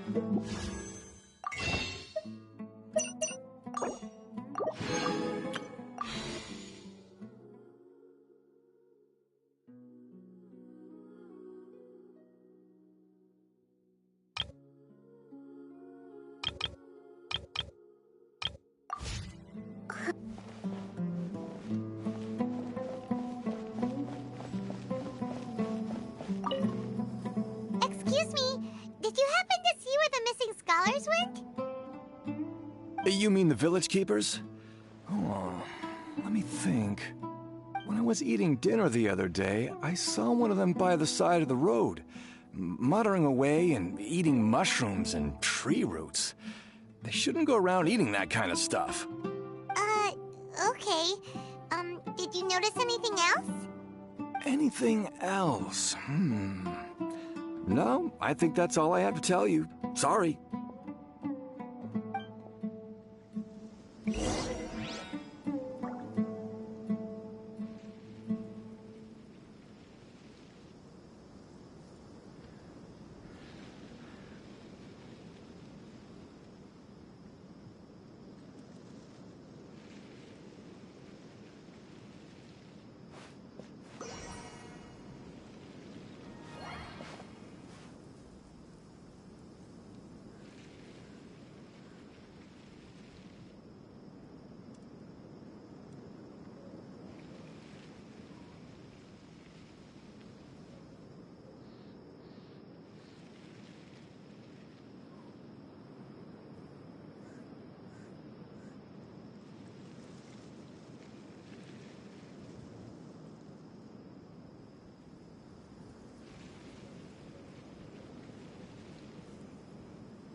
answer from this world?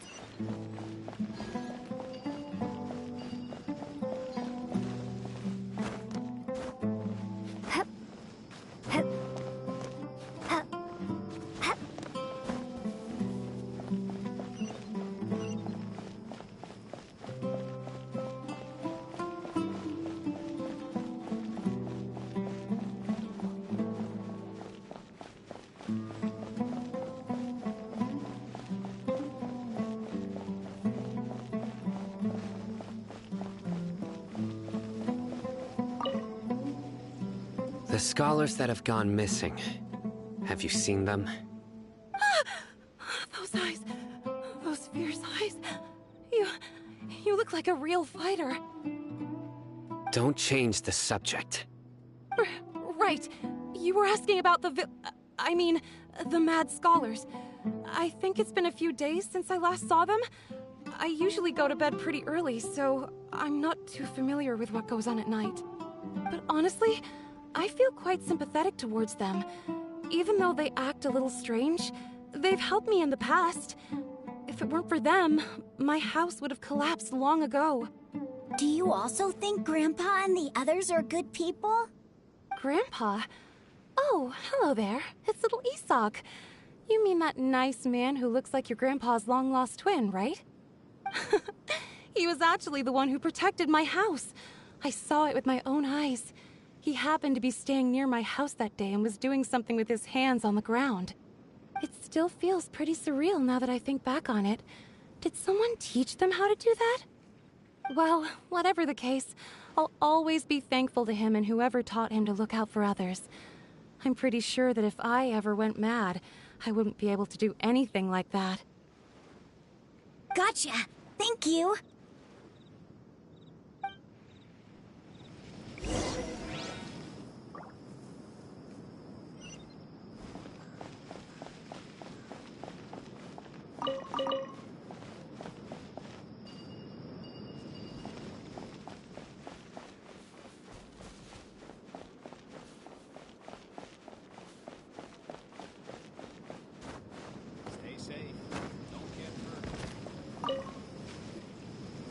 Sir, have you seen my grandpa recently? You know, the one who likes to sit and space out near the village entrance. Oh, well, if it isn't Isak. Oh, your grandpa, huh? It's been a while. The last time I saw him, he was spacing out by the road as usual. I went and asked him if he'd like any of the food I had prepared, despite my wife's protests. Like many people, she's really quite terrified of them. And speaking of my wife, she's still always complaining about how I don't make enough mora. That might explain why she's always mad at me. Oh, thank you. Thank you for taking care of him. It was nothing. You're looking for him, right? Did he go for a walk and get lost? Yeah. That's no good. Well, once you found him, come by my place again and I'll cook a little something for the both of you. I've known you since you were very young, so as far as I'm concerned, you're family. Please feel free to come by anytime. Wow, what a nice guy! Okay, thank you, sir. Huh? Don't say anything for now. Isak, stay here. Let's head over there. Stay quiet as you move.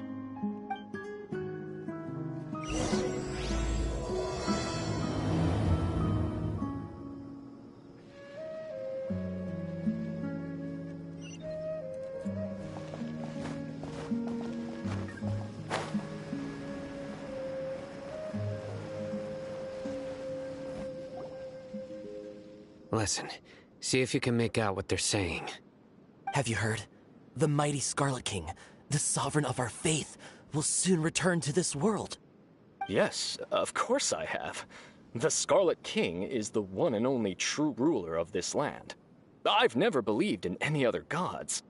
Still, you say he's coming back, but it sure doesn't feel like life's about to change around here anytime soon. What's your proof? Haven't you noticed? the village has been getting more deranged scholars than ever. Delavar was saying that many people also went insane just before the fall of the Scarlet King civilization in ancient times. We don't quite know why, but it seems like there's some sort of connection between insanity and the Scarlet King. Isn't it a sign of the Scarlet King's power that all the mad scholars have disappeared? If you ask me, they must have been chosen as the final sacrifice for the Scarlet King's resurrection. Huh. Now that you say it, that does make some sense. Does this mean our lives are finally going to take a turn for the better? Exactly. Those city folks will get what's coming to them. Now, repeat everything you've just said from the very beginning. Huh? Who are you? Where did you come from? My patience is running thin. You heard what I asked.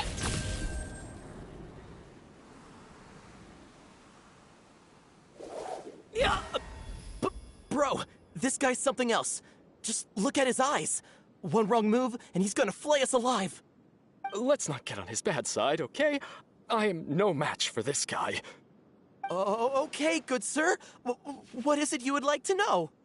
Tell me about the Scarlet King's resurrection. Well, I only know a few things from hearsay. I went for a drink the other day and heard others talking about a rumor that the madmen will disappear, and that the Scarlet King will return to this land. I'm not making this up, I swear! Hey, go on, keep talking. It's true.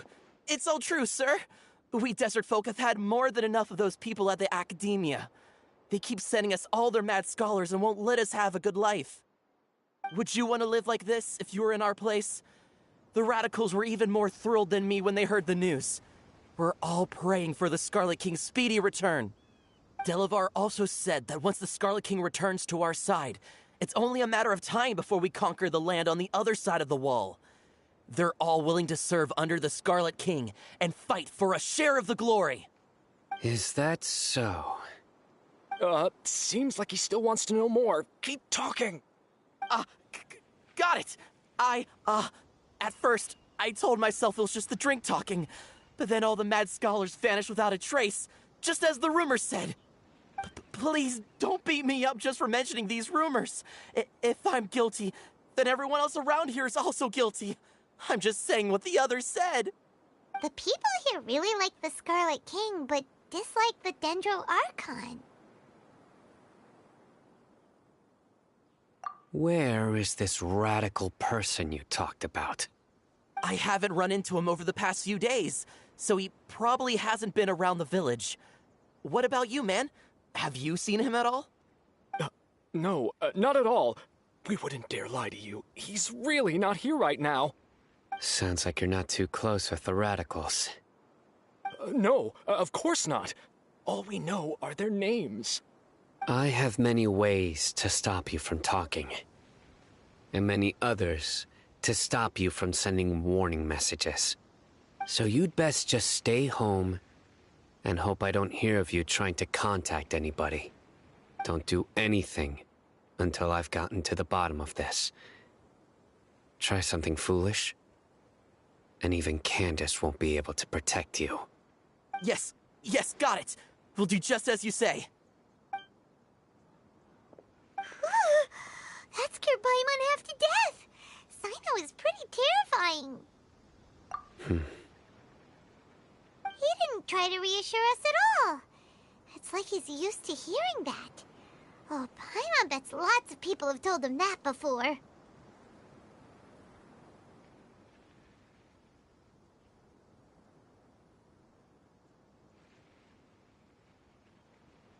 I heard that.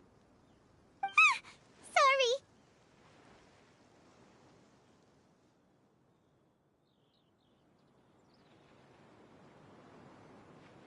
It's part of being a Matra. The rumor we heard just now seems like a strong lead. But we need to check a few more places. Very well. I'm here. Where's your grandpa's house? Well, I can take you there. Just follow me.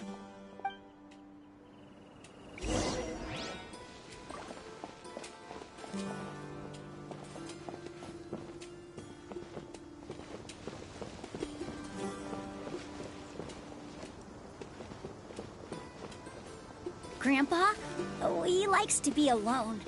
Sometimes he stares at the sky in a daze, and other times he just pokes at the ground with his fingers. Every now and then, he yells out at the top of his lungs, so a lot of people are really scared of him. But he's a good person, really. I know he is. I swear, he's just like my real grandpa.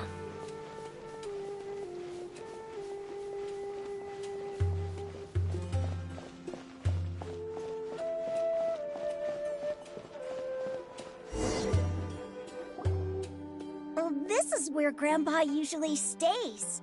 There sure isn't much here. No. Incense? Please don't say it's the same one as before. But are you okay? Are you getting dizzy or need to lie down? There's a scent that you can sense, but I can't. A certain traveler here once passed out from that smell. Thankfully, Tighnari saved the day. And then he gave us a long lecture to explain all about how it worked. So, you know Tighnari? Huh? You know him too? Are you two friends? Yes. Now that I concentrate, I can also make out the scent of incense. Wait, surely Tighnari didn't lecture you too? No. No need. Did you first encounter this scent at Tighnari's house? In the forest. From a scholar.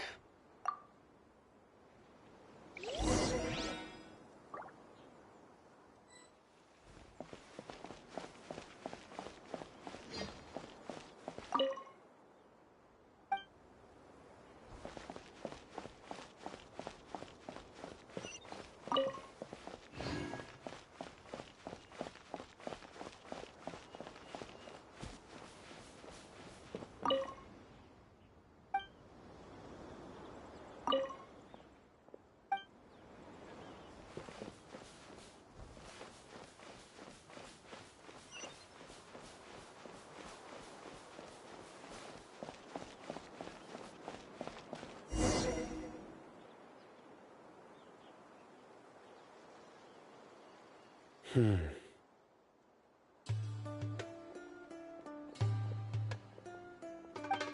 are you looking for, Cyno? Here it is. Take a look right here. Paimon doesn't see anything.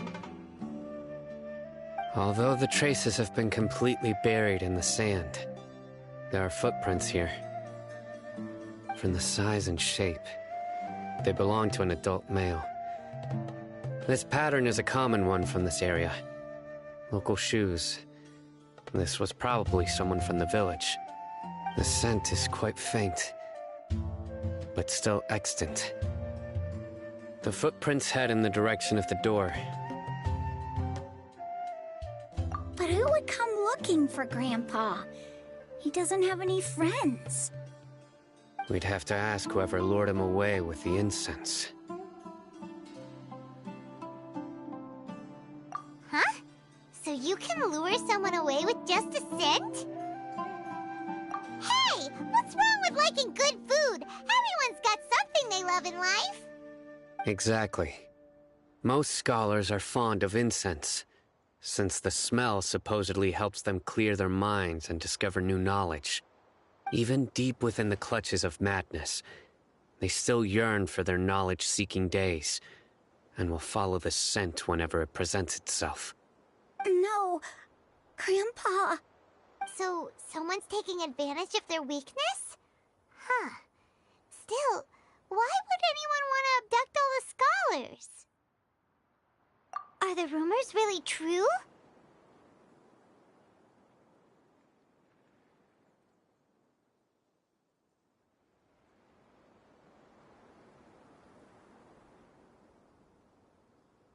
Could the disappearance of all the mad scholars have something to do with the radicals? It's highly likely. Please, you have to save my grandpa. Grandpa's never done anything wrong. Please help him. Sounds like we'd better help get him back. Don't you worry, Isak. We won't let whoever took him get away with it. Let's head to Aru Village and inform Candace and the others about what we learned here. After that, we'll set off to find the scholars.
Right. The darker fabric definitely looks a lot better. That'd be my choice, too. We're back, Candace! We've got a lot to tell you. Ah, welcome back. Sounds like everyone's friends already. Oh, Dia's here too! You bet. So, everything goes smoothly? Reasonably. Alhaitham didn't go with you? We haven't seen him at all. Huh. I saw him around the village entrance earlier and figured he was investigating with you. I guess he must have gone off on his own. Did you find out anything useful?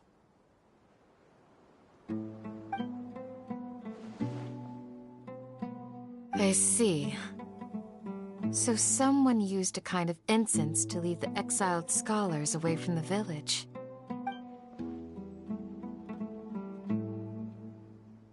The resurrection of the Scarlet King? First I've heard of it. Far as I know, the kind of incense you just mentioned is only popular beyond the wall. Scholars are fond of it, but as you can see, there aren't many scholars still studying around these parts. No seller would be able to make a profit here. Not to mention, making incense is a labor-intensive process. You won't see anybody in the desert with the patience to make or sell something that requires that kind of effort. It seems someone from beyond the wall must have been supporting this. Makes sense. So what should we do then? Do we go back to the academia and search for leads there? If it was any other day, that would be your next logical step. But today, you've got me on your team, so you get an extra tip. Didn't you say that the villager got his news from the tavern? Well, I also like to drink at the tavern, so I know a thing or two about these radicals he mentioned. If Paimon remembers correctly, the leader of the radicals is some guy called Delavar. Ah, yeah. Delavar, the scar-riddled bandit, Engur, the wide-eyed butcher, and Jabari, the duck-tailed bearded crook. The whole lot of them are known around these parts.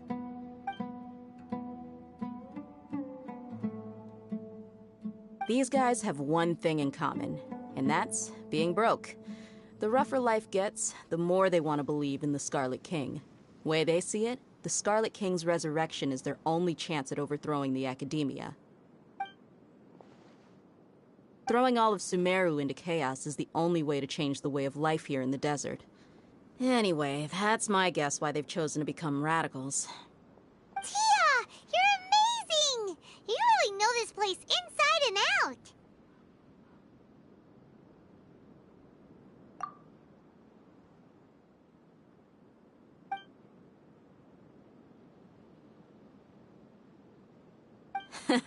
No merc can afford to slack off on gathering intelligence. Every more I've spent in the tavern has been a valuable investment. Let's head out. Now hold on, you're staying right here, Sino.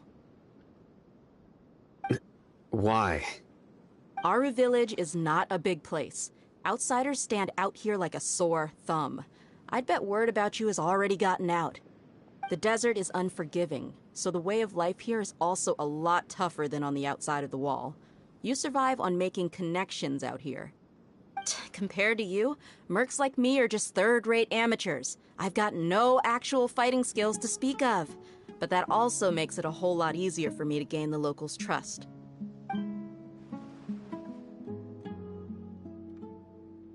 I need to go around and ask some questions, but it'll be difficult if you're with me. Fine. Good, then we've got a plan. The Traveler and Paimon will go to Caravan Ribat with me, and we'll try our best to figure out where the Mad Scholars have been taken. Sino, you'll have to stay in the village and continue investigating on your own. All right, sounds like a plan.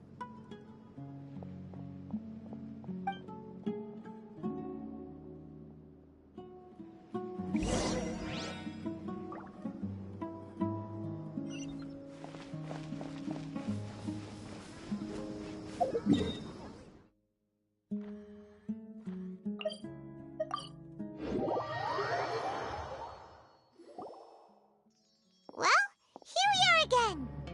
Sounds like you're starting to get familiar with the area. Paimon's amazed every time we see the wall of Samiel.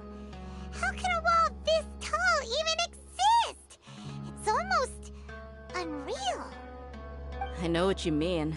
I had the same question every time I walked this way when I was a kid. Also, why is this high wall here? And can a wall really block sandstorms? It was only after I grew up that I realized the Wall of Samiel isn't just there to keep out the sandstorms. It serves a more important purpose, keeping out people like us.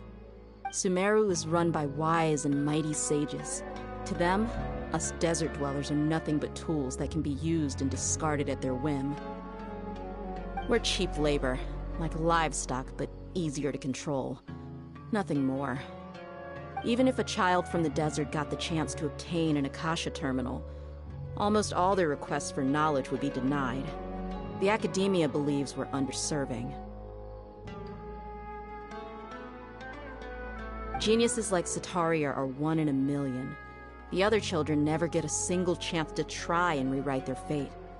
Even though the Academia knows very well that we're humans, just as they are. That's terrible. I would tear down this wall with my own hands if I could. Hey, Dia. You're not thinking about doing anything scary, are you? No, not at all. This place just gets me thinking, that's all. Besides, we're here to procure information, aren't we? Yep, we gotta catch those... Shh. Caravan Ribat is crawling with people, so be careful what you say. We don't want anyone to find out what we're here for. Our mission started the moment we arrived here. Let's go check out the tavern. Maybe we'll find someone I know.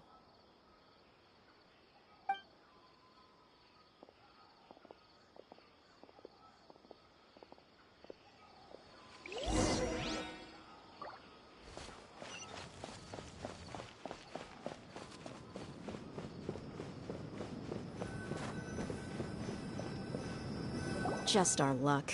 None of them are here today. You mean, you don't see anyone you know? Dia, is that you? What a coincidence. You here for a drink too? Zaki. Finally, a friendly face. Oh, and who do you have with you here? Guests from another land?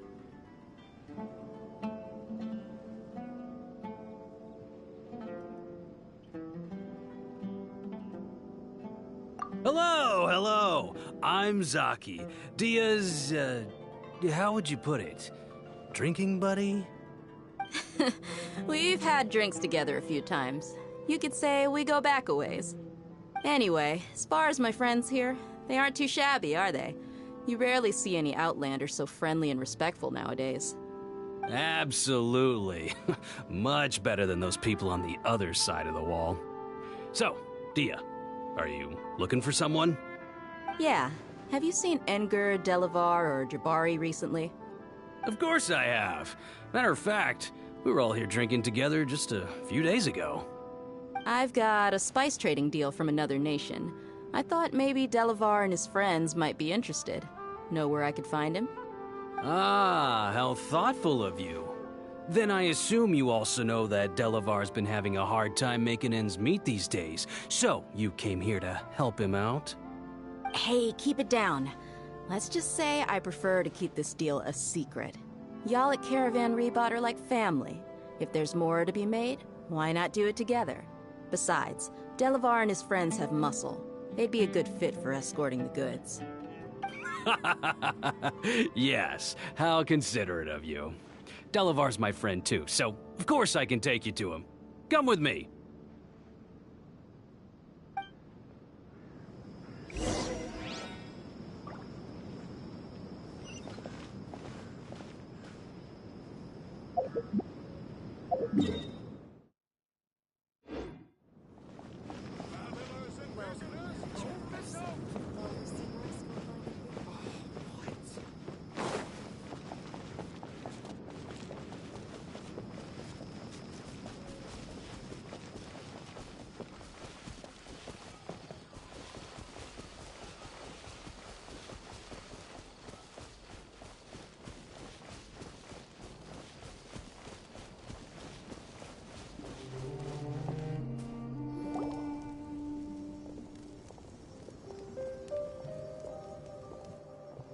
Are we there yet?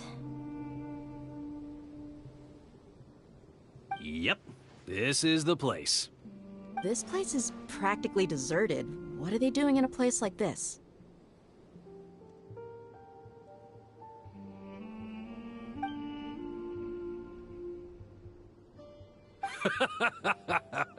Why don't you take a guess? Go on, a wild stab in the dark. You're like lambs to the slaughter. Oh no! It's an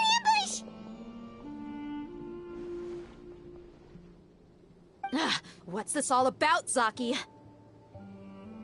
Come on, Dia. You really think we didn't hear about what you said back in Aru village? The boys have kept a close eye on you from the moment you set foot there.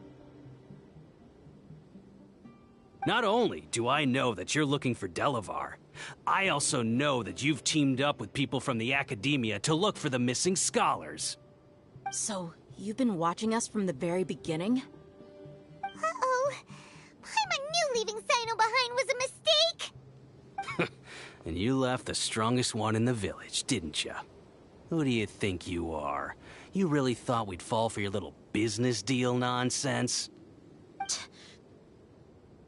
So you and Delavar have been partners all along.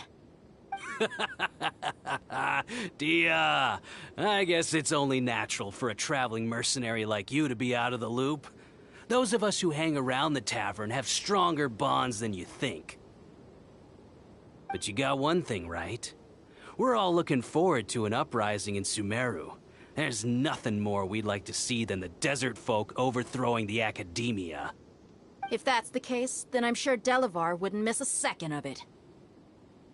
I'll be honest with you. If it weren't for what you said in the village, your little monologue about the Wall of Samiel would have convinced me that you're one of us. Delavar. And Engur, you're here too, huh? Long time no see, Miss Mercenary.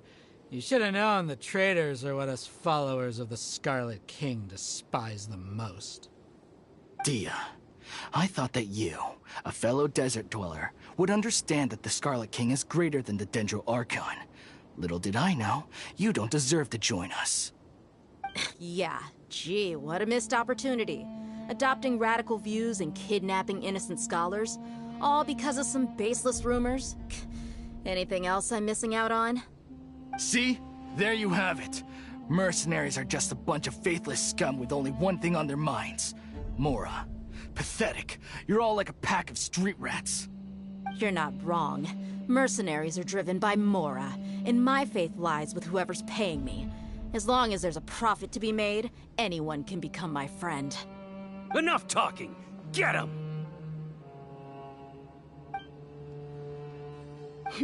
Just as I expected. Let's teach him a lesson, traveler. Following order. New punching bag. Exterminate! Take that! Repack! Oz, reveal the... Ha! You're open. Lights out. Scatter! This cruel fate befits not one of royal blood.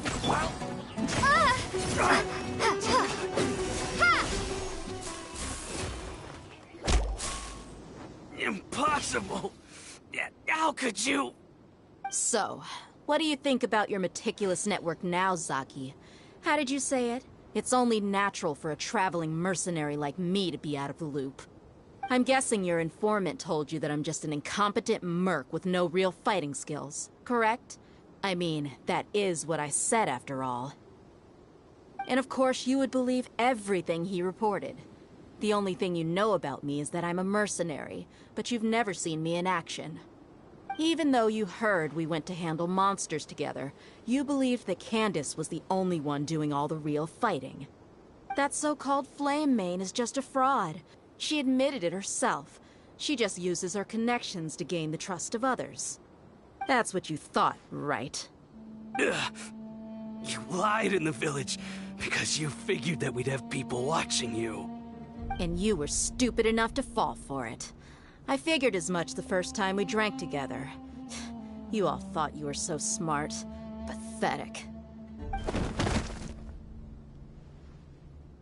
Okay, that should be all of them. Whoa! So you've been planning this since we were in Aru Village? No task can be done without preparation. I just happened to notice a couple suspicious-looking people while you were out investigating. Oh, but instead of catching them right away, you let them report back! Those two who were snooping around were just a couple small fries. If we want to get the real catch, we have to be patient and give it some time. Oh, you mean the funny name she mentioned back in Uncle Ampu's house? The wide-eyed butcher, scar-riddled bandit, Paimon can't remember them all. That's just a bunch of drunk talk. Engar and Delavar like to talk themselves up when they're drinking. Engar, the wide-eyed butcher, and Delavar, the scar-riddled bandit, are the nicknames they came up with for themselves. Alcohol has a way of making people share what they really think. So Engar and Delavar are always rambling in the tavern about how the Scarlet King is a superior deity. What about Zaki? He's just a numbskull who fell right into our trap. Zaki was probably the best hidden of them all. My initial plan was to find Delavar first, and then try to track him down. That's what you wanted to ask when we were at Uncle Anpu's house, right? Jabari is one of the villagers you talked to. You know, the one who wanted to treat Isak and his grandpa to some food.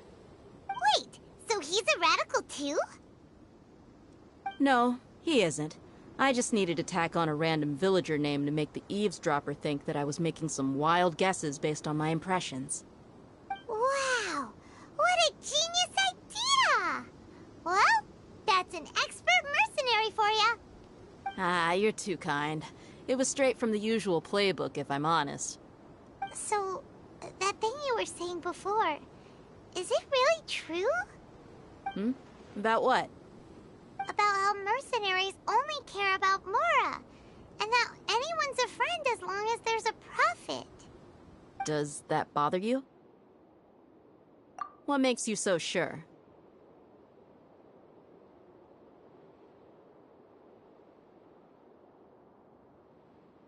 Dia, do you dislike the Dendro Archon like the other desert folk? You two are pretty sharp. No, I don't have anything against the Dendro Archon. I've heard a lot of nice things about the Lesser Lord from Dunyarzad. I can understand her devotion and gratitude. Dunyarzad's just an ordinary person. There's no way a god would be so involved in the lives of everyday people, unless they were truly compassionate. I've begun to realize that the sages are behind everything that's happened recently. The Radicals' blind belief in the Scarlet King, making the Dendro Archon out to be an enemy. It's all the Academia's trickery. But I see through it all. And unlike them, I can never be hostile towards anyone who's never done anything wrong. Dia. Anyway, looks like we're done with business here. Traveler, lend me a hand. Let's tie him up and bring him to the village.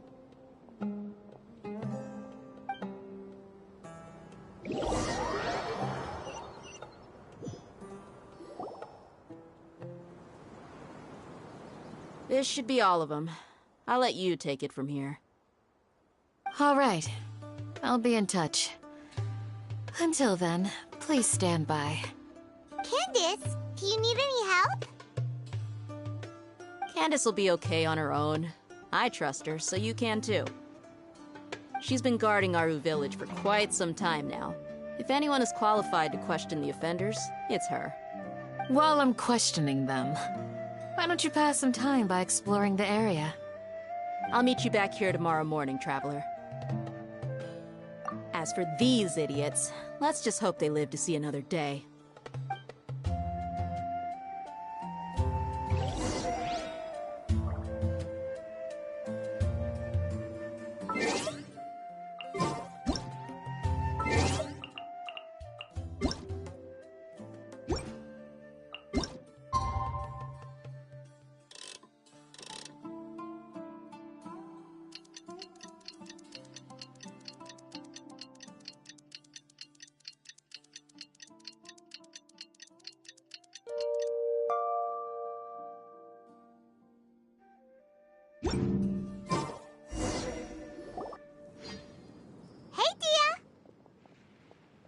Right on time. We'll know any moment now. Paimon's been wondering. You seem to know Candace pretty well. Have you been friends for a long time? We've known each other for some time now. She's a pretty interesting person.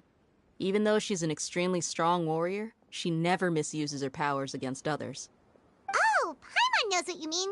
Like a lot of martial artists say, never take the fight outside the ring. Yep, I guess you can put it that way. It takes strong convictions to be as dedicated as she is, and shoulder that kind of responsibility.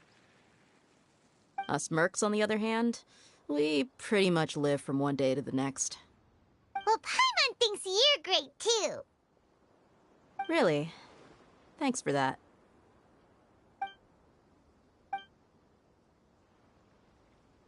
Oh, Cyno's here, and he's pretty early, too. Yes. I was here yesterday to help out a little. To help out? By doing what? Sharing some interrogation techniques. Oh, you mean you taught Candace some more persuasive methods? Right. Come on in, everyone. Come on, let's go inside.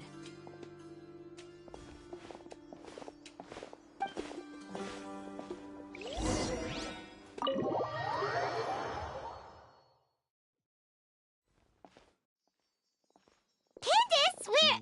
Whoa, you look furious. Do I? Huh. What gave it away? Oh, there's no mask that can hide true bloodlust. Cover up your eyes, and it'll still show itself at the corners of your mouth. Perhaps I need to work on my composure.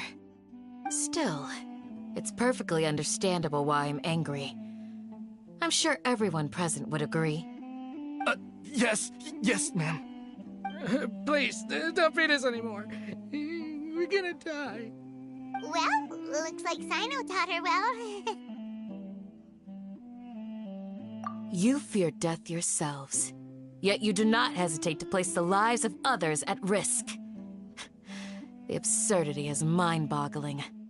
The ones you call mad scholars are known to us as the Village Keepers.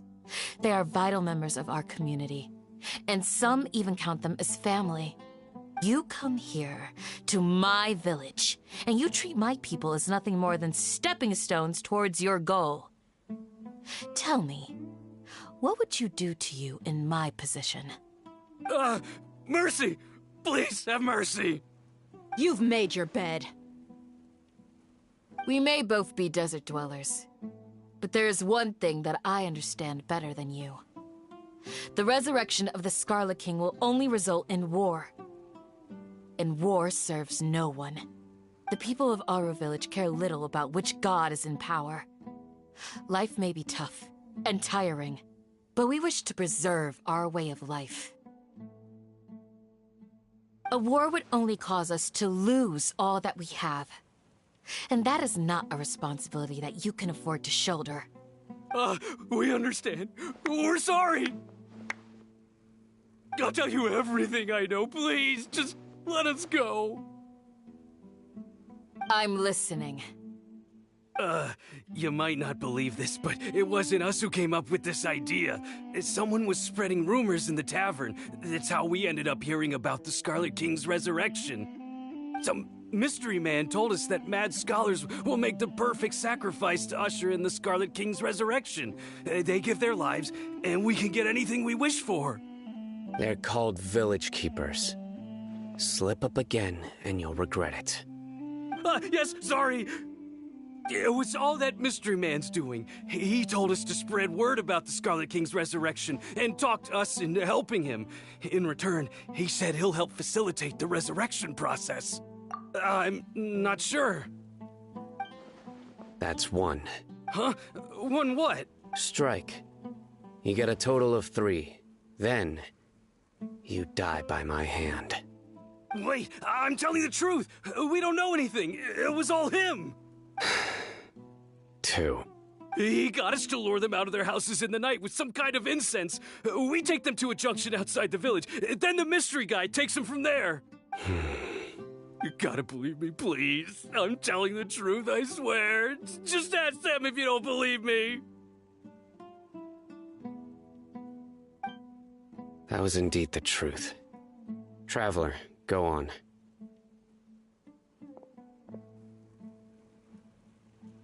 You have to believe me. If I knew that, I would have told you his name right away. I'm not risking another beating to keep his secrets. No way. That guy, he wears a cloak, and he's always careful to cover his face. He calls himself the Scarlet King's envoy. I believe I may know what's going on. Uncle Anpu? What do you mean?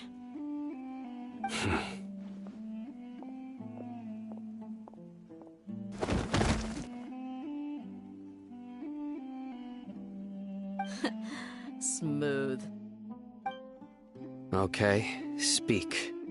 If my suspicions are correct, this mystery man they speak of could be from the Academia. Some time ago, people from the Academia attempted to take the Village Keepers away. I refused, insisting that they are part of our community.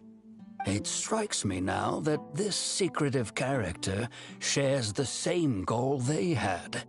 Which means it's highly likely that the Academia was purposely spreading a false rumor to trick the Radicals into delivering the Village Keepers right into their hands. They were the ones who brought them here to begin with.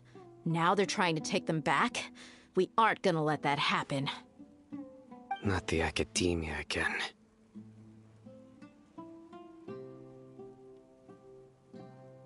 Just as I thought. But what could they want with the Village Keepers? People are nothing but tools in the eyes of the Academia. A change in their plans likely means they found another way to exploit the scholars. Regardless, our top priority now is locating the Village Keepers. You're right. Isak is still waiting for news on his grandpa. Time to go. Let's leave the village and try to track them down. Yes. Pack up and get ready to leave. You got it. Candace, I'll let you deal with the Radicals. Leave everything outside the village to us. All right. Let's meet back here once everyone's ready.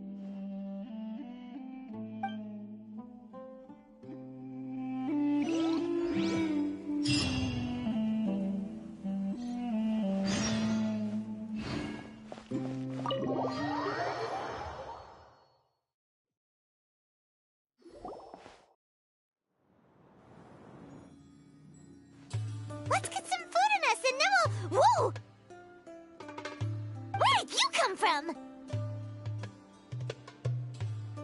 Well, as you can see, I am merely sitting here and reviewing what we have deduced thus far. You were gone for ages! And now you're suddenly sitting here musing to yourself? Where have you been anyway?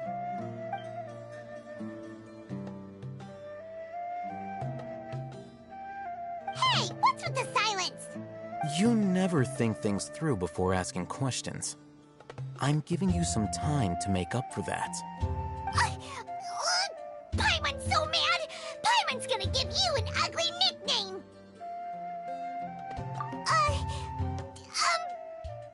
Never mind! Paimon's got nothing. There's just nothing super obvious to pick with this guy.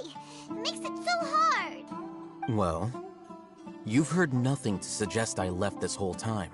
So clearly, I stayed in the village to investigate. Anyway, you plan to leave Aru Village and keep searching for the truth of this matter, yes? Yep. We're not gonna find out anything more by staying here, so we thought that we might as well take the search elsewhere.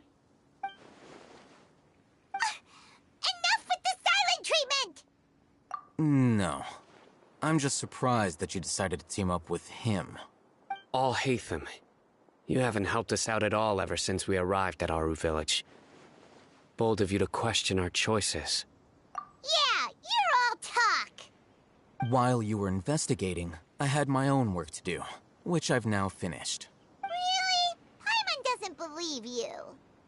To be honest, we aren't really a team, so I have no obligation to inform you of my whereabouts. Not to mention that going separate ways allowed me to find some important information that you all had missed. Huh? Right here in the village? Correct. What did you learn? I'm going to take you to someone. But before that, you need to understand where she's coming from. What does that mean? How do you think the residents of Aru Village feel about what we're doing? In other words, do you truly believe every single word the villagers tell us? You mean some of them lied to us? Hiding the truth does not necessarily equate to lying. Again, these people have their reasons.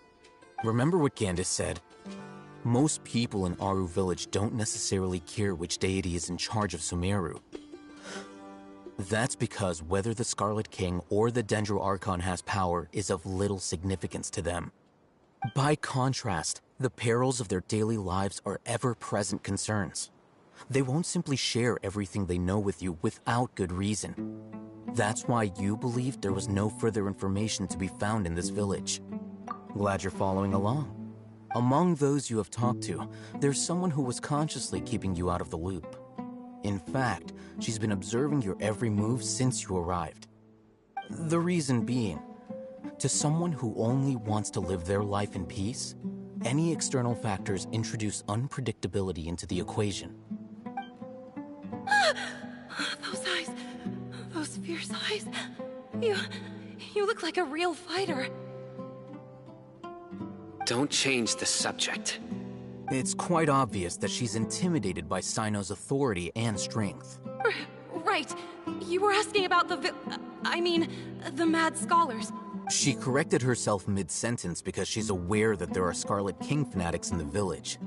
If she sounds too friendly towards the village keepers, she could easily make herself the Radicals' next target. I think it's been a few days since I last saw them.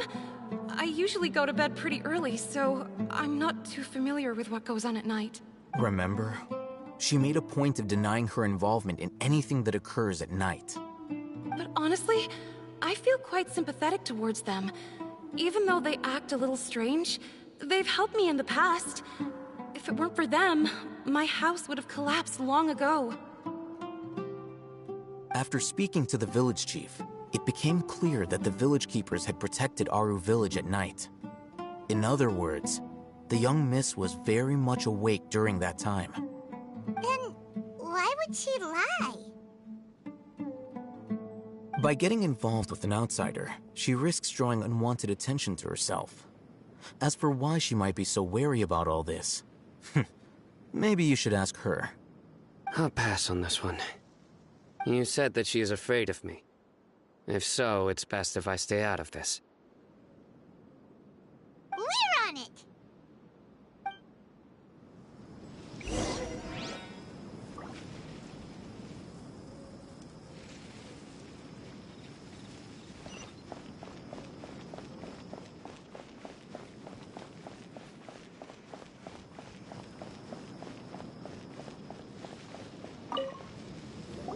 Miss Shawnee, as we discussed earlier, I've brought someone with me.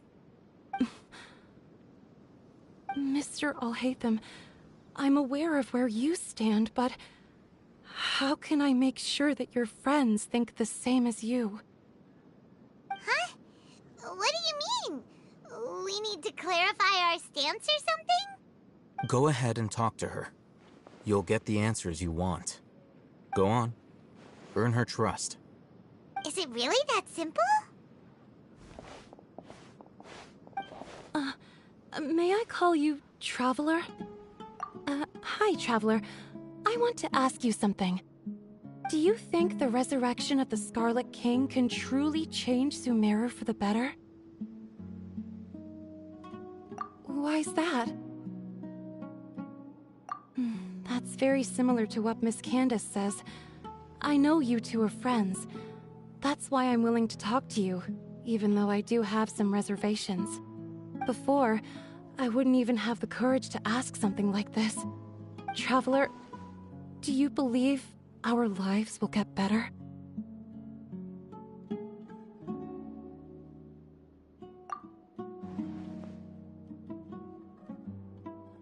Yeah! We came here from another nation, so it isn't wrong of you to be weary. And we aren't really residents of any one nation. But even so, we've met lots of people from different places, and we've always fought for what we believed in. We have friends in Sumeru, and we want to help them. That's why we decided to stay here for a while.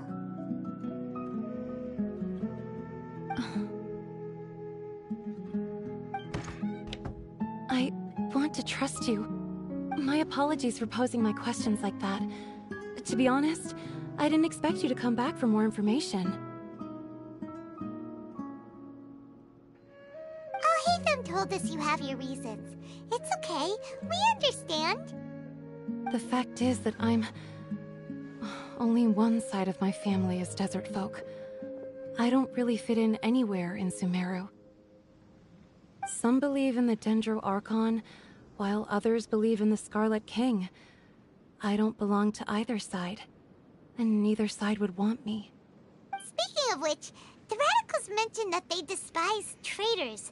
Do they just think that anyone who's different from them is a traitor? Yeah. Some people can be so narrow-minded when it comes to bloodline and beliefs. It makes no difference what I say or how I behave. I'll always be suspected of having ulterior motives. Slowly, I just stopped talking to people. I pretended not to hear or see anything. All I want is to live my life in peace. And then it happened. The village keepers who had helped me disappeared with no explanation, and I didn't dare breathe a word about it to anyone. Until now. You can tell them. I'm sure she'll keep your secret. All right. I'll tell you what I told Alhaitham. I actually have a sharper sense of hearing than most. Sometimes, I hear strange crying sounds in the night. There are ghosts? Perhaps. I'm not sure. It's faint, but it's definitely the sound of crying. It comes from far away in the distance, and always carries very raw emotion. It used to be louder and more frequent, but ever since you arrived in the village, it doesn't seem to happen as often, and when it does, it's much quieter. I have to focus really hard to make it out. I confirmed this with the guards on night duty. They also have someone with a good ear, and he's heard similar sounds at night. But, because we're in the middle of a desert, he would rather believe that they are the cries of beasts than ghosts. There's really nothing around these parts, except for an old hospital not far from the village. I think they used to use it for treating Elazar, but it's been abandoned for years. Yeah, let's go!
good to me.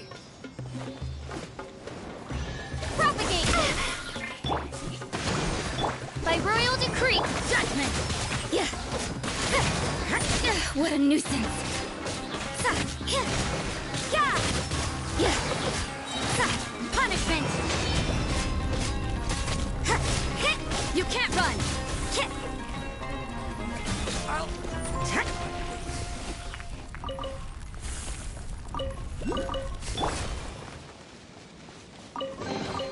Is this an answer from this world?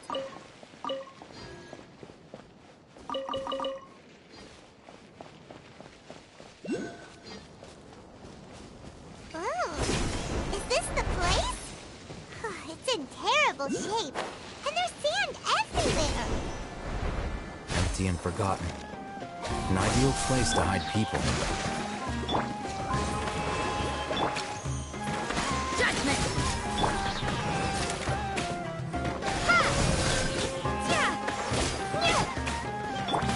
Where do you think you're going? You can't run.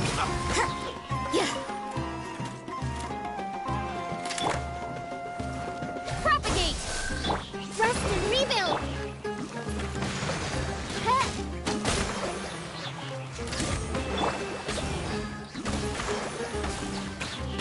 I'll be back.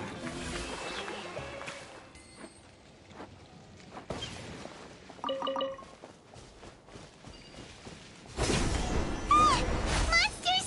Watch out! Spring forth! Allow me! Insubordination! Shiver! Scatter!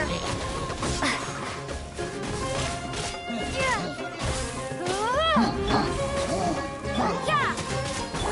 Billowing surge! Propagate! Midnight Phantasmagoria!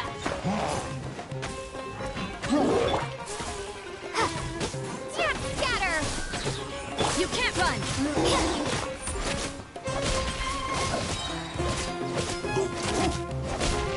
Judgment.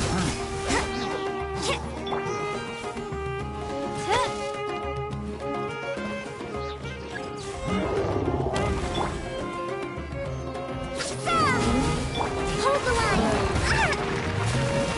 By royal decree, punishment!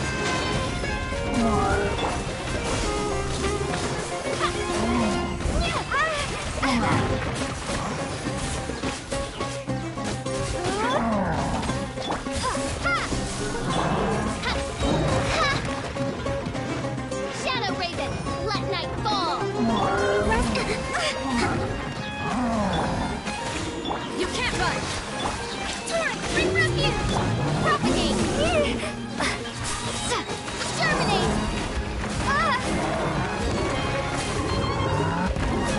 Shiver. Judgment. Odds revealed! Allow me! They were easier to deal with than Paimon had expected. Super strong bandits? Or monsters taller than buildings dropping out of the sky? Or, something like that. He looks super serious. We gotta stay on our A game too. This is the one.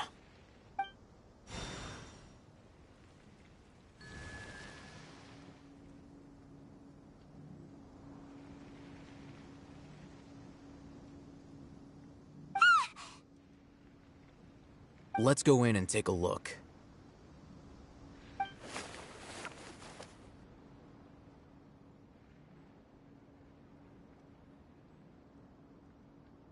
Hey, Hatham, we haven't found squat. Are you sure we aren't wasting our time here? Patience. Shawnee says she only hears the crying at night. We have time to burn. Until then, I'm taking a break. And just like that, he sits down.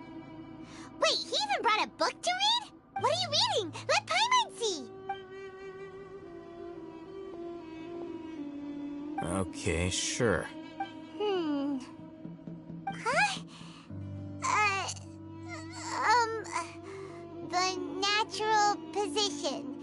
which is the positional propensity of an entity in natural motion in contrast with an object in forced motion?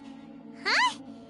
When free from external influences, every entity displays the tendency to follow its natural trajectory?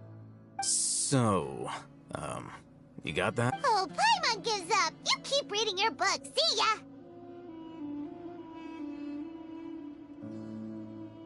How is he so relaxed?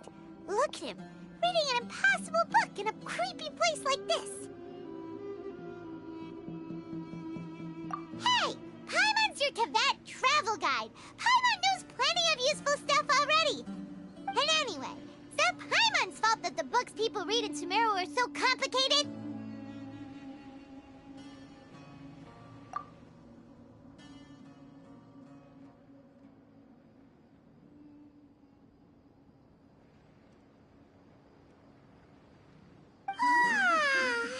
Paimon's getting so sleepy.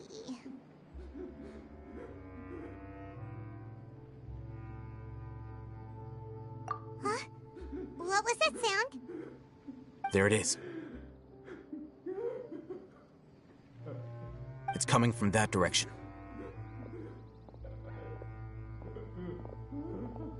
Is the sound coming from here? Huh. Paimon's not seeing anything.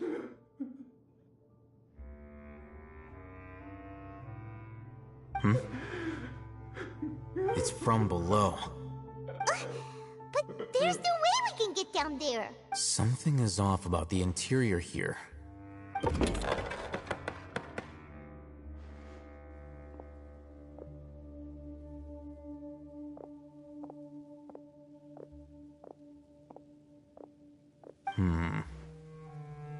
As I thought, there's a hidden structure. Wow. It's like they tucked another hospital into this one. Oh, it looks like there are other mechanisms around here. Let's keep exploring.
darkness! Come, sever night from day!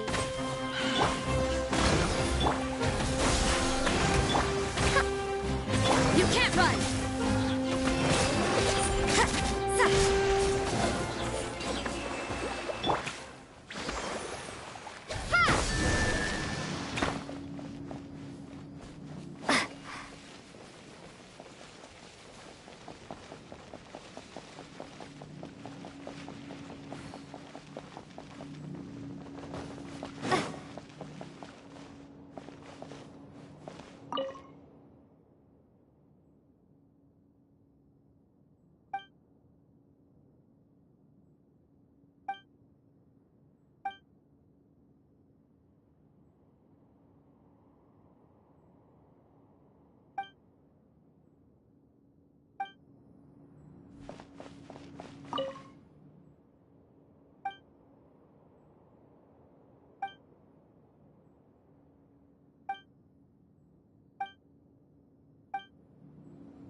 Look!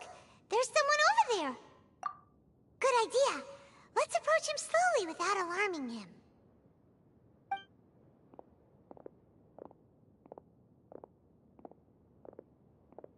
Wait.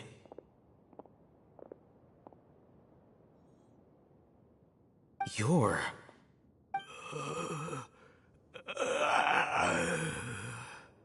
He can't speak, and his eyes are unfocused. But he looks too young to be anyone's grandfather. Also, why is he the only one here? Didn't expect to see him here. You know him? He's Razak, a senior of mine at the Academia. He's a scholar too? Is he the kind that holes up in a forest and mumbles stuff about training? No. And that's the problem. Razak was never involved in any of those things. He never trained in the forest, let alone reach Satyavada life. Leaving that question aside for the moment, him being here alone means that we might be too late. Looks like they've already taken everyone away.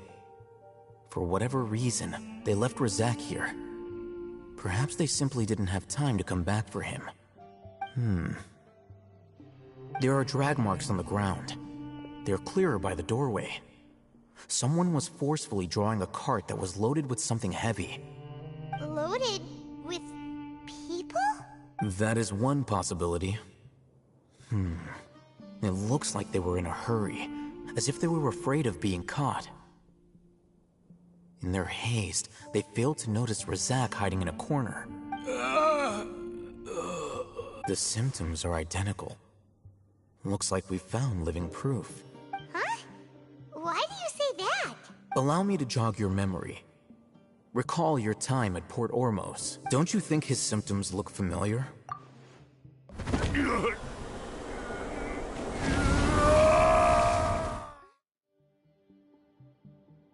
Oh, now that you mention it, they're acting the same way. Correct. The Academia is behind all of this. It isn't difficult to deduce their rationale. First, the Academia spread a false rumor of the Scarlet King's resurrection, emphasizing the role of the Village Keepers, the mad scholars who were exiled to Aru Village. These rumors were all the persuasion that the Radicals needed, and those based in Aru Village leapt into action. Unbeknownst to them, of course, through rounding up the scholars, they were actually helping the Academia. As well as being able to exploit the Radicals for their own ends, this scheme has one further advantage to the Academia. All the risks and responsibilities are offloaded onto the Scarlet King's followers. Life for the Desert Dwellers has been brutal ever since the Scarlet King's death all those years ago. Beneath the surface, feelings of desperation are widespread. Many would give everything they have for the prospect of something better. Anyone looking to exploit that for their own ends simply needs to make a few empty promises. Even if complications arise, people will see that those involved are all followers of the Scarlet King and look for no further explanation than differences of belief. A deep-seated mistrust of the desert and everyone in it by the rest of Sumeru will make sure of that. The notion of an academia plot wouldn't even cross their minds.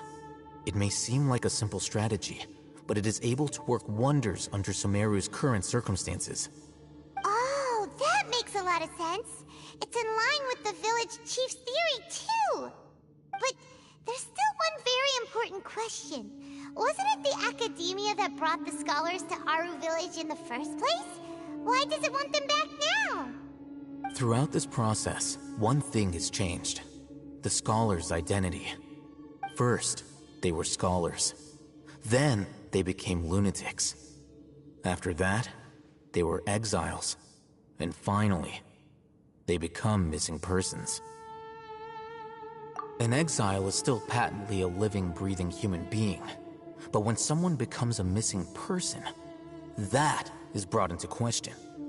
If you can't find someone, you have no way of knowing what exactly happened to them. That makes missing people an ideal resource. Resource? For what exactly? One possibility is that the information in their brains could be extracted into knowledge capsules. Extracted? You mean canned knowledge comes from people's brains? With the technology of the Sumeru Academia, it's entirely possible.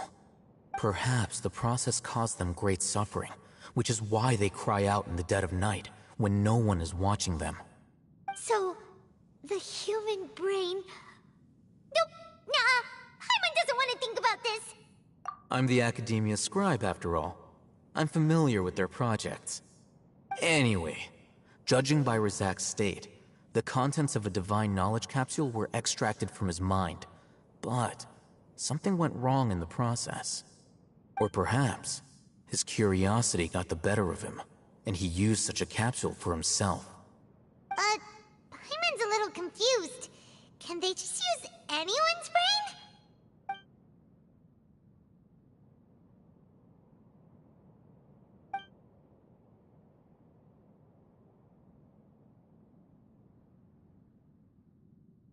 The look on your face tells me you've realized the answer.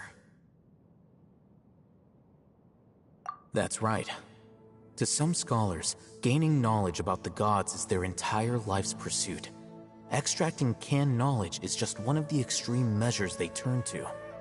However, I can't help but wonder, what do they seek to gain from divine knowledge? The Academia is going out of their way to look for forbidden knowledge, but what is their ultimate goal? I've spent quite some time trying to analyze the contents of the divine knowledge capsule, but to no avail. It seems like my way of thinking is too different from theirs. You mean you're not even slightly interested in getting your hands on this forbidden stuff? All scholars seek to expand the horizons of knowledge, but I'm not particularly interested in gods, so I don't share their degree of zealotry. Extracting information from people as if they were lifeless objects? If this is the direction of academic progress, then the Academia may as well shut its doors. Sounds like you're really against all this. Of course. The Academia's actions run contrary to their rules. Whether it be academics or knowledge, everything has its boundaries. If those lines are crossed, the rules and order that govern everything in the world will be destroyed. This matter needs to be corrected, just like fixing a typo in a book. Wait, didn't you step in to help because you felt sympathy for those poor people? Not to be callous, but no. My criteria are a little more restrictive than that. There is no shortage of suffering in Sumeru, and the same can be said for the rest of Teyvat as well. What do you plan to do about that? Save every last person? Probably not. Paimon's not sure. You can say that. Simply put, I don't blindly place my faith into strength or heroism. I do what I want. The Divine Knowledge Capsule is something I want to investigate in full. That doesn't mean I'm willing to take action for the sake of a few strangers.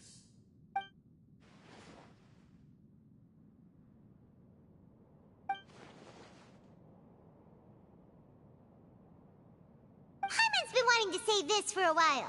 There are a lot of bad guys in the Academia, but you're one of them. You're their weirdo. You're probably right. Though I must say, I quite enjoy this feeling of being the odd one out. Uniqueness is also an asset, is it not? Wow, that's a great way to think about it. Paimon's really impressed. If only Miss Shani had a similar mindset, her life would definitely be a lot easier. I'm just a more likable person than her in general. There's nothing more to it than that.